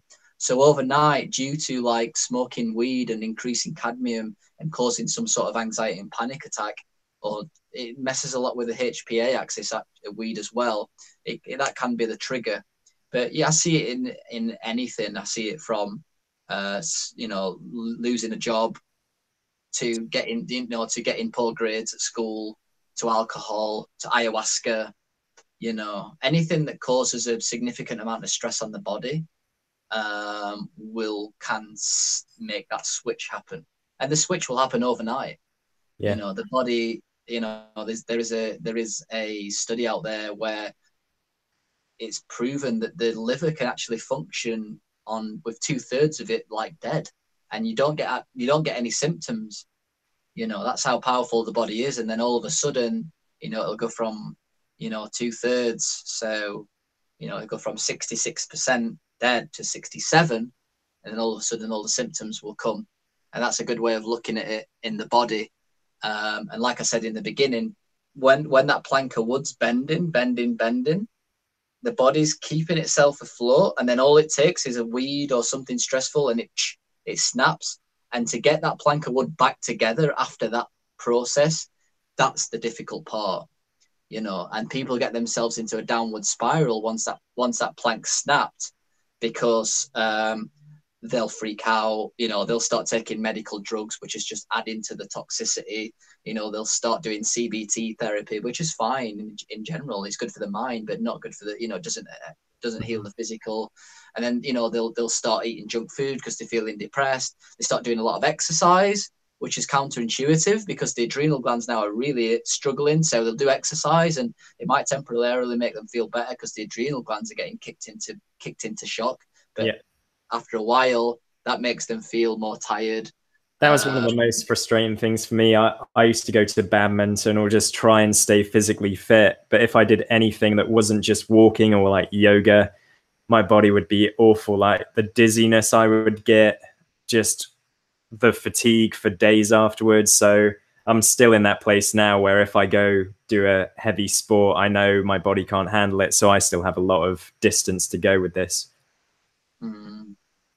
Yeah, I mean, you know, sometimes for people that have got that's had extreme burnout, they need to look after themselves for a significantly long period afterwards. I mean, me now, I don't go out my way to do intense exercise, you know, like, because I know that if I'm in this position and I live my life, I do my job, I go and see friends, I have this kind of relaxed lifestyle, I feel great, I feel good, you know, and I'd rather just keep it like that. I'm not going to start getting into intense professional football like I used to do, or I did parkour for 10 years. I'm not going to get back into that anymore because I've had 10 years of struggle.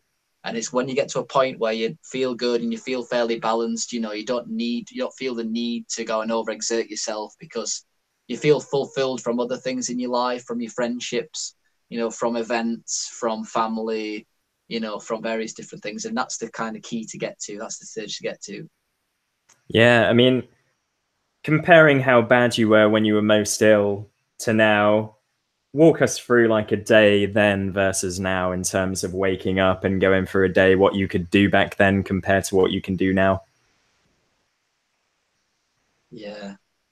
I mean, I'd get up in a I wouldn't even get up. It would literally feel like I'd been hit by a steam train in the morning. Extreme exhaustion. My eyes would feel like they're coming out of my skin. Yeah. I was incredibly detached and brain fogged. I wasn't around any people because I didn't have communication. I couldn't form meaningful relationships with people. I would kind of slouch around all day. You know, I would be in bed. I would be watching YouTube videos. You know, I mean, I would be doing a bit of the program, obviously, but I would be detoxing, like going through trauma reactions. Yeah, so I wouldn't really see anyone throughout the day. You know, I'd be down, depressed. I wouldn't be able to go out or anything. You know, it would be a struggle for me just to go and pick up my groceries. Yeah, pretty much it. You know, the only communication I'd have would probably be with toxic friends that I used to be friends with. Family didn't understand what I was going through, so there was no help really. You know, fast forward now, I live in a nice penthouse flat, beautiful view. Got a flatmate I live with who's very conscious on the same wavelength as me. You know, I've met him and my friend. Program. Yeah, he does. He's doing more of it the more we live together. He's had a couple of rare tests and stuff. Yeah. So, but yeah, I mean, I've met these friends through being open, going out to events, meeting people. So I live in a beautiful house, you know what I mean? I've decorated it myself, which is a big thing for a lot of people. Like a lot of people are just feeling so depressed they can't do that. Now I get up in the morning, I have my food, do my coffee enema, answer my emails, and then I'll plan my day. What do I want to do today? I'll go and do a YouTube video. I'll go and speak to some clients and get a lot of fulfillment from that. Go and meet a friend for a walk. Go for some food. You know, go to an event. You know, I might go to I like going to conscious communities and stuff. I've got, I laugh. I have belly laughs all day, every day with my friends. Always playing jokes, always doing banter. I've got energy throughout the day. My friends, actually, some people say to me they don't know where I get all my energy from. It's gone from being so incredibly fatigued to like, actually I struggle to get to sleep sometimes because I've got so much energy. Yeah. That's a problem at the moment. I have a lot of energy that I struggle to get to sleep sometimes. Well, I don't struggle to get to sleep. I have good sleep, but I can feel my body's got energy. Everything's colourful. All the colours are sharper. Tastes are nicer. Girls are attracted to me. Like, you have a girlfriend then, or? No, I did have a girlfriend 3 years ago. That was a struggle because I was still healing. But one thing I've learned is to be love myself. A lot of people get into relationships because they feel lonely or they're lacking love. And one way of like, if you attract the vibration that you put out, and for me now, I want to concentrate on my mission, my purpose, and just cultivate that a little bit. And, probably, I'm picky with women now. I'm a picky guy. I want to know that they're eating well. I want to know that they look after themselves. I want to know that they're not going out drinking every weekend. You know what I mean? I want to know that I'm going out with a wholesome, healthy person. In the past, I would get myself into all sorts of situations with women, into drinking, drugs, and, unhealthy kind of mindsets and, dependency on various different things. But these days, like, I find it a bit difficult to find a girlfriend because I'm fairly picky, and I'm picky for a good reason. It's like, if I'm bringing someone into my life, if I'm happy, healthy, if I'm doing what I need to do, like, that person's going to have to like honor that. And obviously I would honor whatever they're doing. I don't want it to be a big burden like a lot of relationships are these days, because the male and the female are not whole themselves. Yeah. I'm just trying to think. I had some more questions, but they've all slipped my mind. See, I still get the brain fog quite bad. Like, I'd say the last few weeks, more than a few weeks, because I've been doing some inner work as well, which I've got a video coming out next week on, like, mental stuff or emotional stuff rather than diet. Although I think that my diet's going to improve a lot now, and being vegan sort of kept me stuck for a while because of my commitment to it, and the moral idea behind doing it kept me attached to it for a long time, and it sort of became an identity. But I think you've lost a lot of subscribers, eh? A few. I mean, I don't know. I'm not looking at the YouTube live, but I remember there's not a lot on. when I mentioned about the meat, I instantly got a thumbs down. I was like, oh, okay. Yeah, that's what happens. I mean, because I did a few videos on just not even deliberately attacking veganism, but just saying that I don't think it's healthy. Now I've got people watching all of my videos just because they don't like me and just disliking my videos, and it's what happens. I see it happen to lots of people, so I don't really take it personally. It's interesting how vegan and vegetarians, there seems to be a group of people that want to put anger on other people. If that's what you want to do, and why don't you live by example? A lot of it might be the copper toxicity. Like, I honestly feel that they become so obsessed on this thing, like they don't think of anything else. I mean, for me, I'm just speaking from my experience. I wouldn't deliberately give myself PTSD, but I would see people posting those videos of, the latest abuse in a factory farm. And I mean, it's a baby cow being punched in the face, or a little baby animal being put into hot water. Like, what are you expecting to feel from watching that horrible stuff? And then obviously the idea behind that is, if people are doing this in any amount to any of these animals, that means that eating meat is awful. And that's kind of the conclusion I had for a while. And they carry this anger around from all of the torment that they've watched and taken on. And maybe a lot of them are empathic and sensitive. For a proportion of people, it's that they actually feel bad within themselves and they don't know how to feel good again. And by helping the animals is a way of not thinking about their own problems. Yeah. That makes sense. So by helping the animals, it kind of moves them away from their own demons and their own problems that they're struggling to get away from. The problem is that by not eating meat, you feel worse. Mm. I think some of them think they feel better because they believe they've worked out the secret for saving the planet. They feel like they are superior because they're doing it. A lot of them, I don't want to generalize, but ultimately, um, when it comes down to it, I don't know, that anger's there, and there's other sort of conflicting reasons for why they're vegan apart from just helping animals. It's because of an ego. Well, one of the hallmarks of copper toxicity is hidden anger. Mm. That is one, if you've got copper toxicity, you have hidden anger. They're both interlinked. When you actually release the copper, you usually find people will release anger as well. They'll release anger and they'll get off the chest, and then after that, I used to be an angry person. Me too. I used to be super angry, man. I used to have this like short fuse all the time. Now I'm super calm. Like it's difficult to get me angry. And even my parents say to me, wow, man, you've changed so much. I'm just a calm guy, happy-go-lucky guy. When I was ill and I had copper toxicity, I had the shortest fuse ever. I used to get angry at everyone all the time and snap. I used to have a snappy personality. These days, it's like I just can't be angry. It's really hard for me to be angry. That's good. I had a relationship for about 3 years with somebody, and it was so toxic, and I struggled to, I mean, she brought out the worst in me at many times, but I struggled to control my anger. And that was more verbal or me just like breaking down than, hurting anyone else. But yeah, I just couldn't control it. I'd have this sort of rage and just be like, I can't fucking do it anymore. Just like seriously crazy moments. And I think a lot of it was blood sugar as well as the copper. I think that especially when I was vegan, I noticed that I was just hungry all the time. Every 2 hours, I needed some more food because it wasn't calories. It was just carbs and constant, the blood just going up and down. And it's just not a balanced way to live where you're just on that edge all the time. No, I mean, clearly not a balanced way. And that's the biggest issue these days is people's blood sugars going up and down, up and down, up and down, up and down all day. And they don't know who they are. Their mood swings are so intense that they just don't know who they are anymore. They haven't got this bad. My blood sugar was so bad that I had to eat 7 meals a day. Fuck. Now, sometimes I'm so excited about life, I forget to eat all day. That's happened quite a few times recently. Like it'll get to like 7 o'clock and I'm like, you know what, I ain't even ate.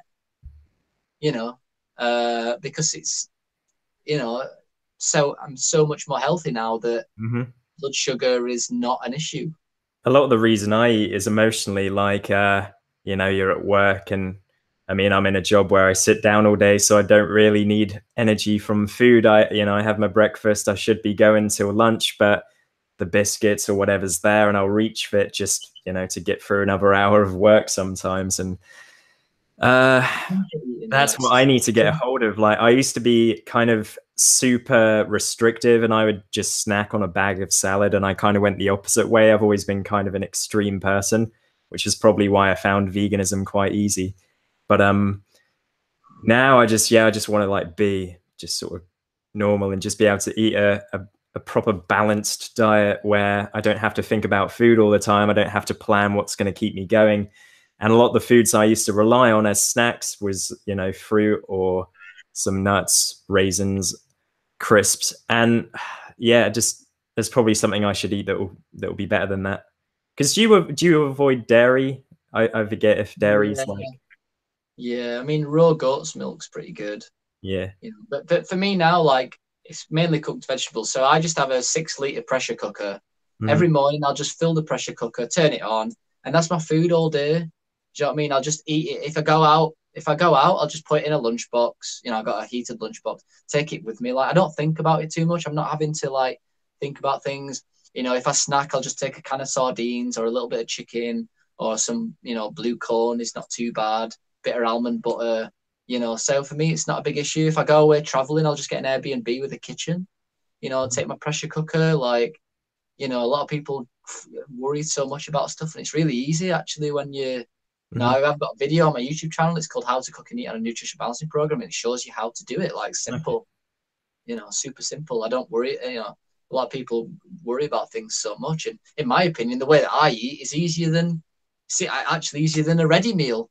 getting out the ready meal and looking at what time it needs to go in for and punching the holes and popping it in there and going to the shop to buy, for me, boom, boom, boom, boom, chop some vegetables up, put it in a pressure cooker, done all day.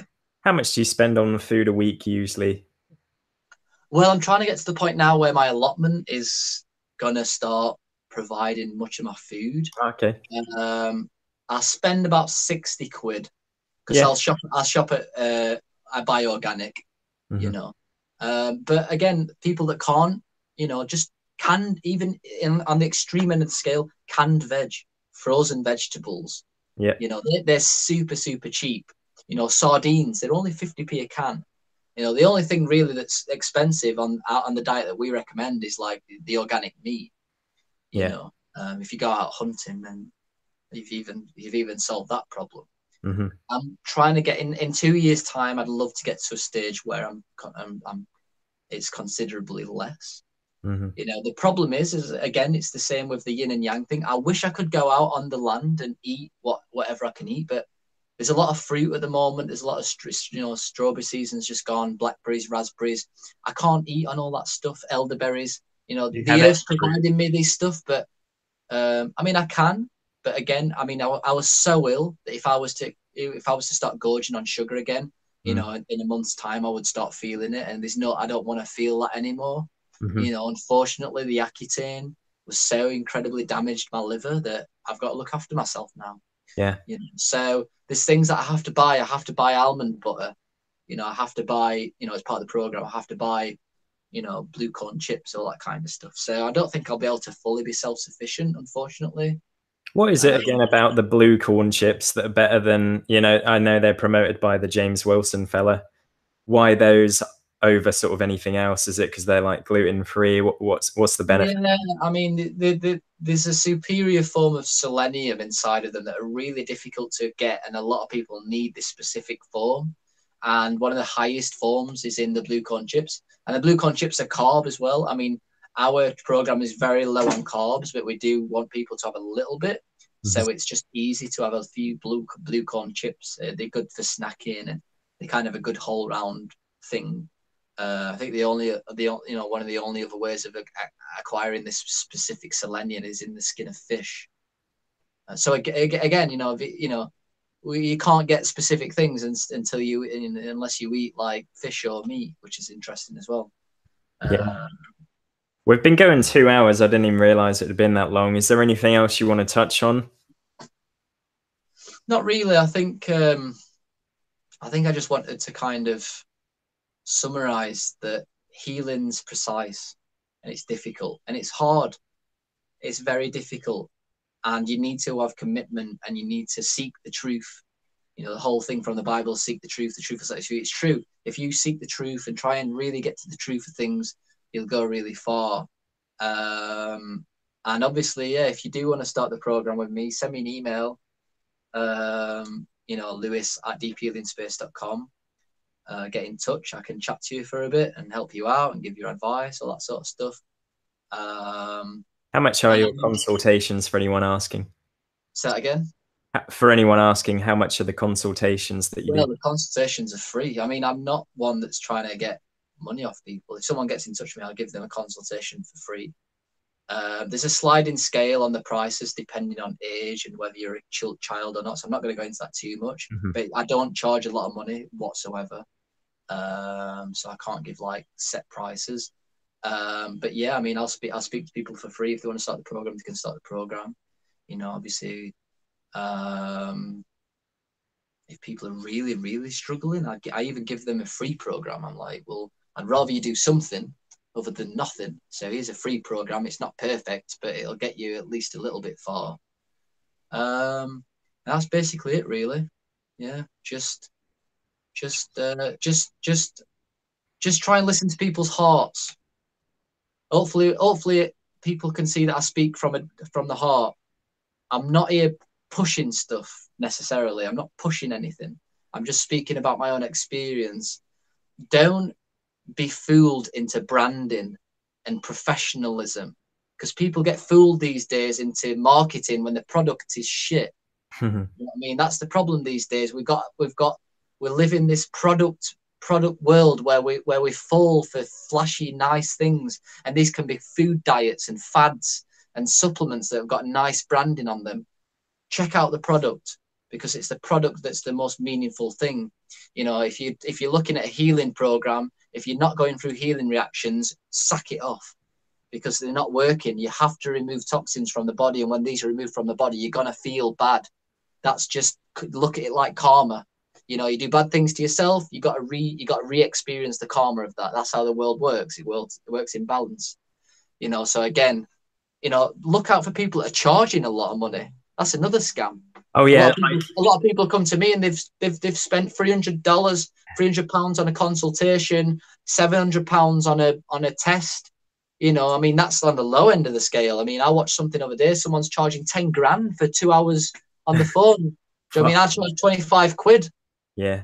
You know what I mean? Like, I you see know, and people the who, information that I've got is probably way more than most people. yeah, I see people who go on like fasting retreats, which is basically you go to someone's mansion because they can afford it from all the money they're making, and you just don't eat anything, like, and you have to pay about 5 grand or more sometimes. These places are, you know, like Costa Rica or somewhere nice, but what a fucking lot of money. I know, and you know, that's another thing you have to be aware of. People are charging too much. Mm. And look at our past. So simple. It's there. 200,000 years of history. You know, even further than that. You know, we've obviously evolved through primate, through various different avenues. But as humans, we've been here for 200,000 years. You know what I mean? We've ate a certain diet and realized that we're like the Chihuahua. We've got to switch things around a little bit. We've got to understand the imbalances that we've got these days. This is why, you know, we recommend some extra supplementation, because we're so malnourished. Even organic food these days is just not as good as the wild food that we used to have. So we need extra supplementation. We need to do detox methods because we're so toxic, you know. So look at our past, look at what we need to do at the present time, and that's the best way to move forwards, in my experience. I Yeah. work with hundreds of people as well, so I mean, I see every day the benefits people are getting from that mindset. We'll wrap it up in a sec. Last question, I suppose. Is there, obviously it's very case to case for me and people like me who've been ill for years and took a horrible drug like Accutane, they're going to take a while to get better, and, you know, whether I could fully heal, I don't know. But what's the average that you tend to see in the people that are working with you in getting better? Like, when do they start to notice the benefits of the program, and, you know, how long are these people sort of committing to it before they feel, yeah, you know, feel pretty good, functional? Because I have a full-time job, but it can be hard at times, you know. Yeah, I mean, I've got a video actually on my YouTube channel. It's called "How Long Does It Take to Heal on a Nutritional Balancing Program," which goes into it in a bit more depth. It's a sliding scale. How ill are you? At the end of the day, I wouldn't have carried on with the nutrition balancing program if I didn't see improvements in the beginning. You know, I was extremely ill, and it took me a while to fully recover. But like, I took the supplements, and my brain fog lifted a little bit. That was enough for me to be like, "Whoa, something's working." You know, when I cut sugar out of the diet, I felt better. So there was incremental improvements, and that's what people need to focus on. It's not when will I get better. Take it from me, you're never going to get better, because life is a learning journey. Even though physically I'm really much better, I'm still learning so much about the world, about relationships, you know, about work, you know. So life's a healing process constantly. You got to enjoy. You got to learn to love the journey. Some people come to me, they've had derealization for a month. A month later, they patched up, they're on their way. You know, other people come to me, they're 30, they're 40-year-old, they've been a fruitarian for 10 years. You know, they're basically possessed by spirits because they've been on a fruitarian diet, and they go through a hard time, but they see little improvements. Sometimes it's 2 steps forwards, 1 step back, but they generally see improvements. I mean, you're going to see improvements pretty quick on the program. Like I say, when I first did the supplements, I had an improvement in brain fog. That's what people need to be focused on. You know, it depending on how ill you are, depending on how well you do the program, depends on how quickly you'll move forwards. You know, depending on how much you got to you got to do your own research. You got to learn about all this sort of stuff. Like, as a practitioner, it's so complex, this sort of stuff. It's hard. We've got 1,500 articles for people to delve into, to just start learning about. You know, got all the YouTube channel.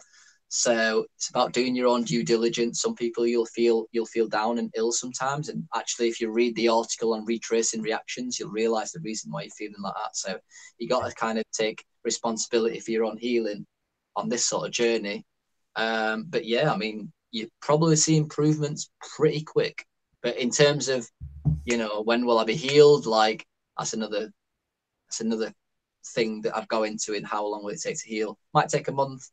Might take, you know, 5 years to be, you know, I had 40 symptoms, took me 5 years, you know. But as I say, you know, although it took me 5 years, it's not like I was feeling shit for 5 years and then all of a sudden I woke up on year 5 and I was fine. You know, by, you know, 6 months down the line on the nutrition balance program, although I felt bad, I had significant improvements in certain areas of my life that was like, I'm going to keep on going with this. You know, year 2, I was forming connections with people. You know, year 4, you know, I was in a relationship. So you see where I'm coming from. It's not like all of a sudden, yeah, I woke up and I was fine. It's a process. I remember a year, it might have been a couple of years ago when we were speaking before, you were pretty much healed at that point, but you had the visual snow, maybe eye floaters as well. Has that gone now? Yeah, visual snow is an interesting one. As I did a video on that as well. What I generally find with people at visual snow, I think most people have got some residual snow. I think it's natural. Yeah. Just like a phone camera, you know, the best phone in the world, you can see the graininess. It's just the electrical system, how it works. So actually now, when I actually say to people, do you see this when you look at the night sky? And they're like, oh yeah, I do. I'm like, well, actually, I'm normal now, you know. But with visual snow, because there's that residual snow, and it can increase. Mine comes and goes. If you've got all the other brain toxicity as well, that snow looks way more than what it would do for someone who's got, like, you know, a good brain. My health is pretty inconsistent. I'm doing better now than I have been, I'd say. But when I have the bad days where it's maybe sleep or some stress has built up and I feel a bit worn out, that's when the DP and the visual snow, which, you know, it's that sort of fuzziness and not feeling like anything looks right. That's when that comes out worse for me. But yeah. Yeah, man. It's all related to stress. Yeah. And stress these days is every hour of the day. We have to do the best we can. And there's always been stress. We can, you know, and be grateful for something like the Nutrition Balancing Program, because, you know, it gives people a chance to thrive in arguably one of the most difficult times in history. The amount of confusion that's going off on the earth at the moment is unbelievable. You know, and actually when you get better, like me, you realize that actually no one's well at all. Yeah. That's what's funny. That's what shocked me a little bit. I'm like, whoa, everyone's sicker than me. You know, everyone's got their own problems, man. You know, everyone's struggling, whether it, you know, someone passing away or, you know, racial. Everyone's got a problem. Oh yeah, you're right, definitely. It's about being grateful, about being your true authentic self, finding your mission and purpose. But you can't do that without having a good vehicle. And you've got to do whatever it takes for that vehicle to get good. And if that means doing something that goes against the grain of what you're all about, I would say try and look at it with an open mind and just move forwards one step at a time. It's the best way to do it. Cool. Great. Well, I think we've covered it. I'm a little bit tired. Don't know about you, but I'm just gonna go for a walk. Full of energy now. You are? I'm full of energy. I'm going out now. But yeah, thanks a lot for this. It was interesting. I hope that people are going to watch this. Some people will have sort of come here and there during the live stream. But yeah, there's definitely some people that this needs to reach that are completely fucked with their health. And I think that your advice will help. I think that, you know, there's so many different reasons that people will bump into the health problems and the depersonalization that it is a bit individual. But from my experience, I know that there are definitely elements of this program that have worked for me, and I need to be a bit more committed I mean, I do a lot of it right. My sleep needs the improvement. I need to eat less of the junk food because I sometimes do that. And I shouldn't be vegan anymore because that hasn't helped. But yeah, check out some of the videos that we've got. I've got a yeah, few I mean, videos I've seen some of your video. I like the got a few videos videos where, on sleep. I've got a few videos on I've got a video on me. Obviously, don't need to see that one, but the sleep one might be useful. I got 3 on sleep, I think. Mhm. I think I've got a playlist on sleep, so check it out. Yeah, yeah. But I like your videos where you go out into nature and you're filming. I Yeah, wish a I lot of could do people it. like that. I need to do more of them, actually. Yeah. I need to do more of them. They're really good ones. I get too paranoid if there's people out there. Me talking to myself looks weird. Yeah, you just got to pretend you're doing some sort of uni, Yeah. some sort of uni thing or whatever. You got to look the part, So Yeah. yeah, depends what you're talking about. I think I did a video one time talking about like no fap, masturbation, and Yeah. I was doing it. While walking. Yeah. Yeah, and I was doing it while walking and like thinking I can't walk past these people, and you'll see me keep turning all the time because I don't Yeah. want people to walk past and me going, yes, I haven't masturbated in 2 months. Like, Ejaculation. yeah. Now the no fab thing is good though. I don't. I did a video in the past, but I don't want to. People watch me who know me in real life, and it's a bit weird. But yeah, I don't watch porn or do that anymore. So I'd recommend other people look into it. I think it's a bit different when you're when you're a health practitioner because you've got that you've got that guard. It's like, oh, I'm a practitioner, I can speak about this. But I think if I just did the personal YouTube channel Yeah, speaking about stuff, I think it makes you a little bit more vulnerable. sure. Um, but a lot of it sometimes is health as well. When you feel good about yourself, you don't give a shit about what people think about you. Hmm. And you want to give that information to other people because you know how much it's helped you and other people, and it's probably going to help your friends that are watching it and they don't Yeah, want to admit it. That's the irony behind it. yeah. I constantly talk about friends and old friends I do and wonder as well. Like, family relationships all the time. oh yeah, I reckon like porn is a massive issue for people in relationships. Like a reason they break up or get divorced, or the sex isn't good because they're used to just watching thousands of different women every month or year on Pornhub or whatever. Yeah, So it's exactly. not good for your brain, man. No, I mean most things today that remove ourselves from the natural world is not good for us. Hmm. Even what we're doing now is not good for us.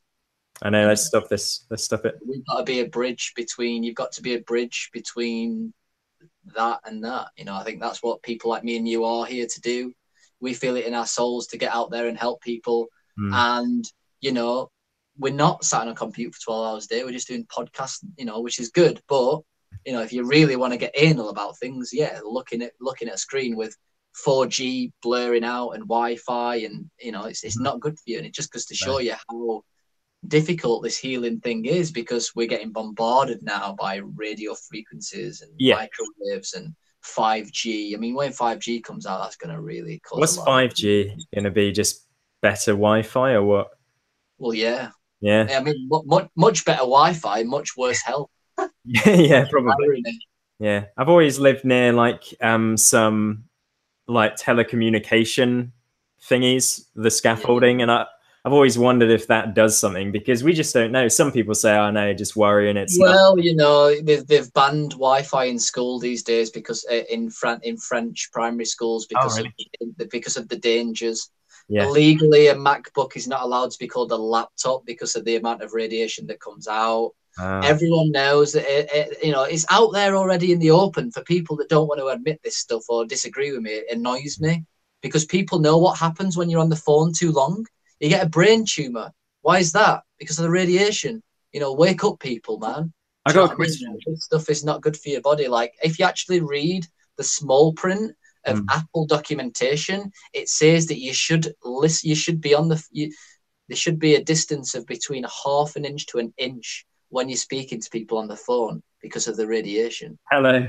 Exactly. On the small print. Yeah. Oh wow. It's out there in plain view, but people just don't want to see it. And I know I use smartphones and laptops. It's difficult to not do it, Oh but yeah, it is. not being aware and just realizing counter productive things to move through all these all these bombardments of toxins. I got one more question, then we'll go.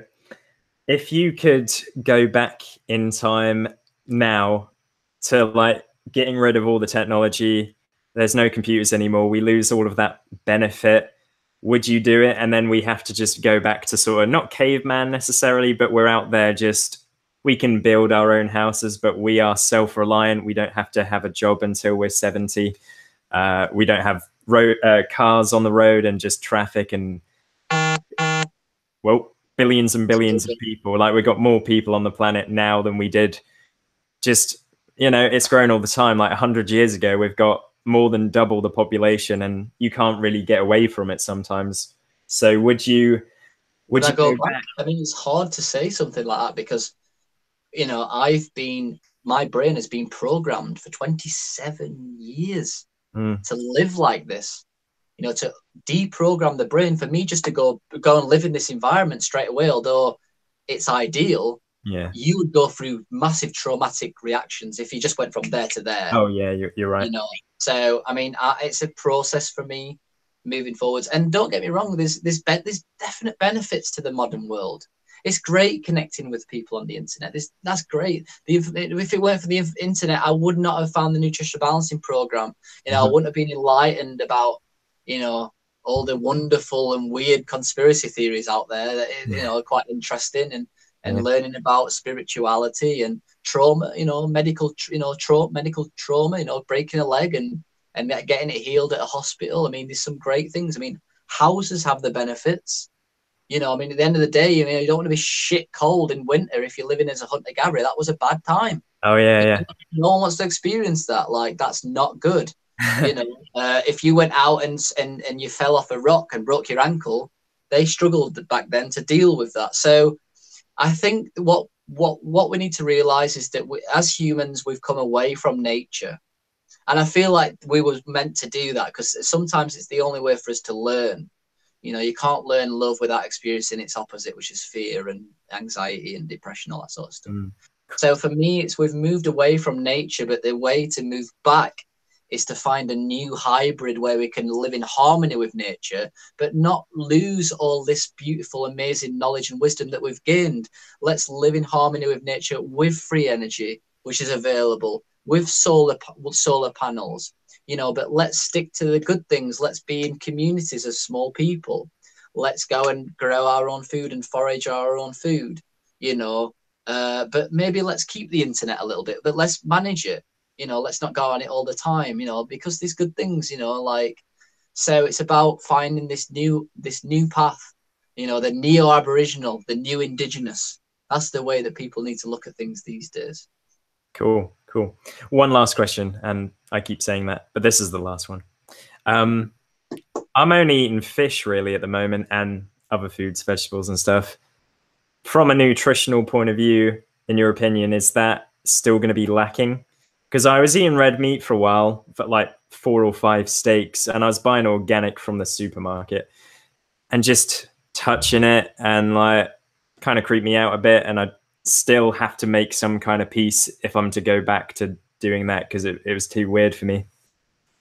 Yeah, I mean, nutritionally, I mean, we try and get people to eat 9 cups of vegetables per day. I mean, that's how malnourished people are these days. I mean, that's 3 big plates of vegetables per day. Then we try and get people to have supplements on top of that. Yeah. You know, the problem with fish these days, I'm sure you've heard about it, is the toxicity of fish. Yeah. Full of mercury. The bigger the fish, the more toxins they've got. So we only actually recommend sardines, which is a whole food. They're very small. They don't take up that many toxins and stuff, you know, shellfish. So, you know, are you getting all the nutrients? Well, I'm probably not getting all the nutrients because we're being so far removed from nature that it's difficult these days. So, you know, if you can incorporate some chicken, some turkey, some red meat, probably just eat sardines, that would be better. Yeah. You know, I hate sardines. yeah, I mean, it's one of them things. I remember I didn't like them in the beginning. I was so malnourished, right, in the beginning when I first ate a can of sardines. The sensation I had was as if someone had took the skull. It's as if someone had opened up my skull and poured a bucket of water on my brain. I'm being serious. For the first 3 cans of sardines I ever had, because I was so malnourished of the omegas and, you know, all the other good stuff in fish that you know, and I hated sardines, you know, just like I hated beer when I first started drinking beer, but you force yourself to do it, man, because that's what society tells you. Yeah. And for me, the nutritional balancing program was like, well, this is good. It feels good. I'm going to force myself to do it. I hated vegetables in the beginning because my taste buds were so shit because they were so used to eating good. They were so used to eating sugary foods. Nowadays, like a Brussels sprout to me is sweet, you Yeah. know, because my taste buds are so like fine tuned. So now, you know, like I love sardines, you know, like I love meat. I love eating meat. Like my body wants it. It craves it. It's like, it's good for you. You know, I love the vegetables. You know, I've got, you know, I didn't used to like things like tomatoes. I mean, we don't really recommend tomatoes, but it's things that I didn't used to like, I now like anchovies and all these sort of things. And my mouth's become this kind of connoisseur of different, you know, like to me, sweets and candy now is like, oh, why would like my body rejects it. It's like, oh, what's all this chemical shit? You know, Yeah, I I know mean, what you mean. my taste buds now have become so fine tuned that even water, I can sense the difference. I can sense the difference in non-organic and organic. I hate non-organic foods now. My body rejects it. It's like I don't like to eat them vegetables. You know, I can tell spring water between tap water, no problem. Super simple, you know. So you create all these new, you know, these new feelings, these new sensations. Like your kind of your energy system kind of improves as well. So you can kind of like you walk into a room and you can pick up the vibe and you can pick up other people, and you know your whole system starts to come alive if you just give it exactly what it needs. And these are the benefits of healing program. You don't just overcome derealization, depersonalization. You become more aware. You become more fine tuned. Your intuition becomes more on point. You know, your color gets sharper, your taste buds gets more increased. You know, my body's super warm now. You know, a lot of people comment on how hot, warm I am. You know, a lot of, you know, I'll say, oh, can you smell that? And my friend's like, I can't smell it. It's like, can you not smell it? It's like, it's super strong to me. You know, so like I think I take a lot of my health for granted now. But yeah, most people are malnourished. So the advice to you is to get on the program, or you Yeah. know, I'll help you out and whatnot. But that's the key, really, and to realize that you've got to detox, you've got to release the traumas, you've got to purify yourself, and that is hard at times. It really is. I've got a playlist on that, how to get through the difficult times. You know, plenty of videos on inspiration and just ideas and tips to get you through them hard times. But the hard times will be there. You know, the people that and it's what builds character. You've got to be a warrior in today's world. It's like being a soldier. You know what I mean? They've got control of our minds, and it's about a spiritual revolution and a revolution of the minds. And by going through these hard times, it grows you. It makes you stronger. It gives you more character. These people that cower away from stuff and, oh, I don't want to see that, or I don't want to see this, and I don't want to eat that. They're the people that are never going to get ill, are never going to get well, Yeah. because they've manifested illness for their own lack of their own lack of character. You know, so by going through these hard times, it builds character. It makes you more strong and more determined, and you know what I mean. You can look people in the eyes without like feeling anxious. You know, so honor the bad times because it'll make you more stronger in the future. Cool, man. Great. Well, thank you for this. How long have we been going? Just over 2 hours, I guess. Yeah, cool. Channel link below for Lewis and your buddy that you do the channel with. What's his name again? Luke. Luke. Yeah, Luke. He's cool. So check the videos out if you're interested, and obviously your email address. Just give it one more again in case people are tuning in now. Yeah, so if you're interested in starting the program, send me an email. It's Lewis, Lewis, at deephealingspace.com. Cool. The website deephealingspace.com as well. I'll link everything below. Yeah, Nice man, one. All right, cool, man. Nice for chatting. Thank you for coming on. Keep up the good work, brother. Cool. Let's turn off our computers for the day. I'm going to get... Well, I'm watching the KSI and Logan Paul fight later. Do you know about that? What time's it on? I think the event starts at 5:30, but their fight will be on about 9 p.m. So it's kind of an all day. They've got a lot of matches, and then the other two brothers are fighting before them. It's $7.50, but I think I'll just buy it because I want to see it. All right, cool. But I'm going to predict Jake and Logan Paul are going to win. I'm certain of it. We'll see. We'll see, man. We'll see. But yeah, cool, man. Cool. Well, have a good day, and I'll probably be in touch with you at some point, and maybe in the future, once I'm getting a bit more healed, I'll come on your channel and talk about it. Yeah, that'd be good. Nice one. All right, cool. Great. Cheers for watching, everyone who did, and share the video with people who you think will benefit from this. Awesome. See you guys. See you, Lewis.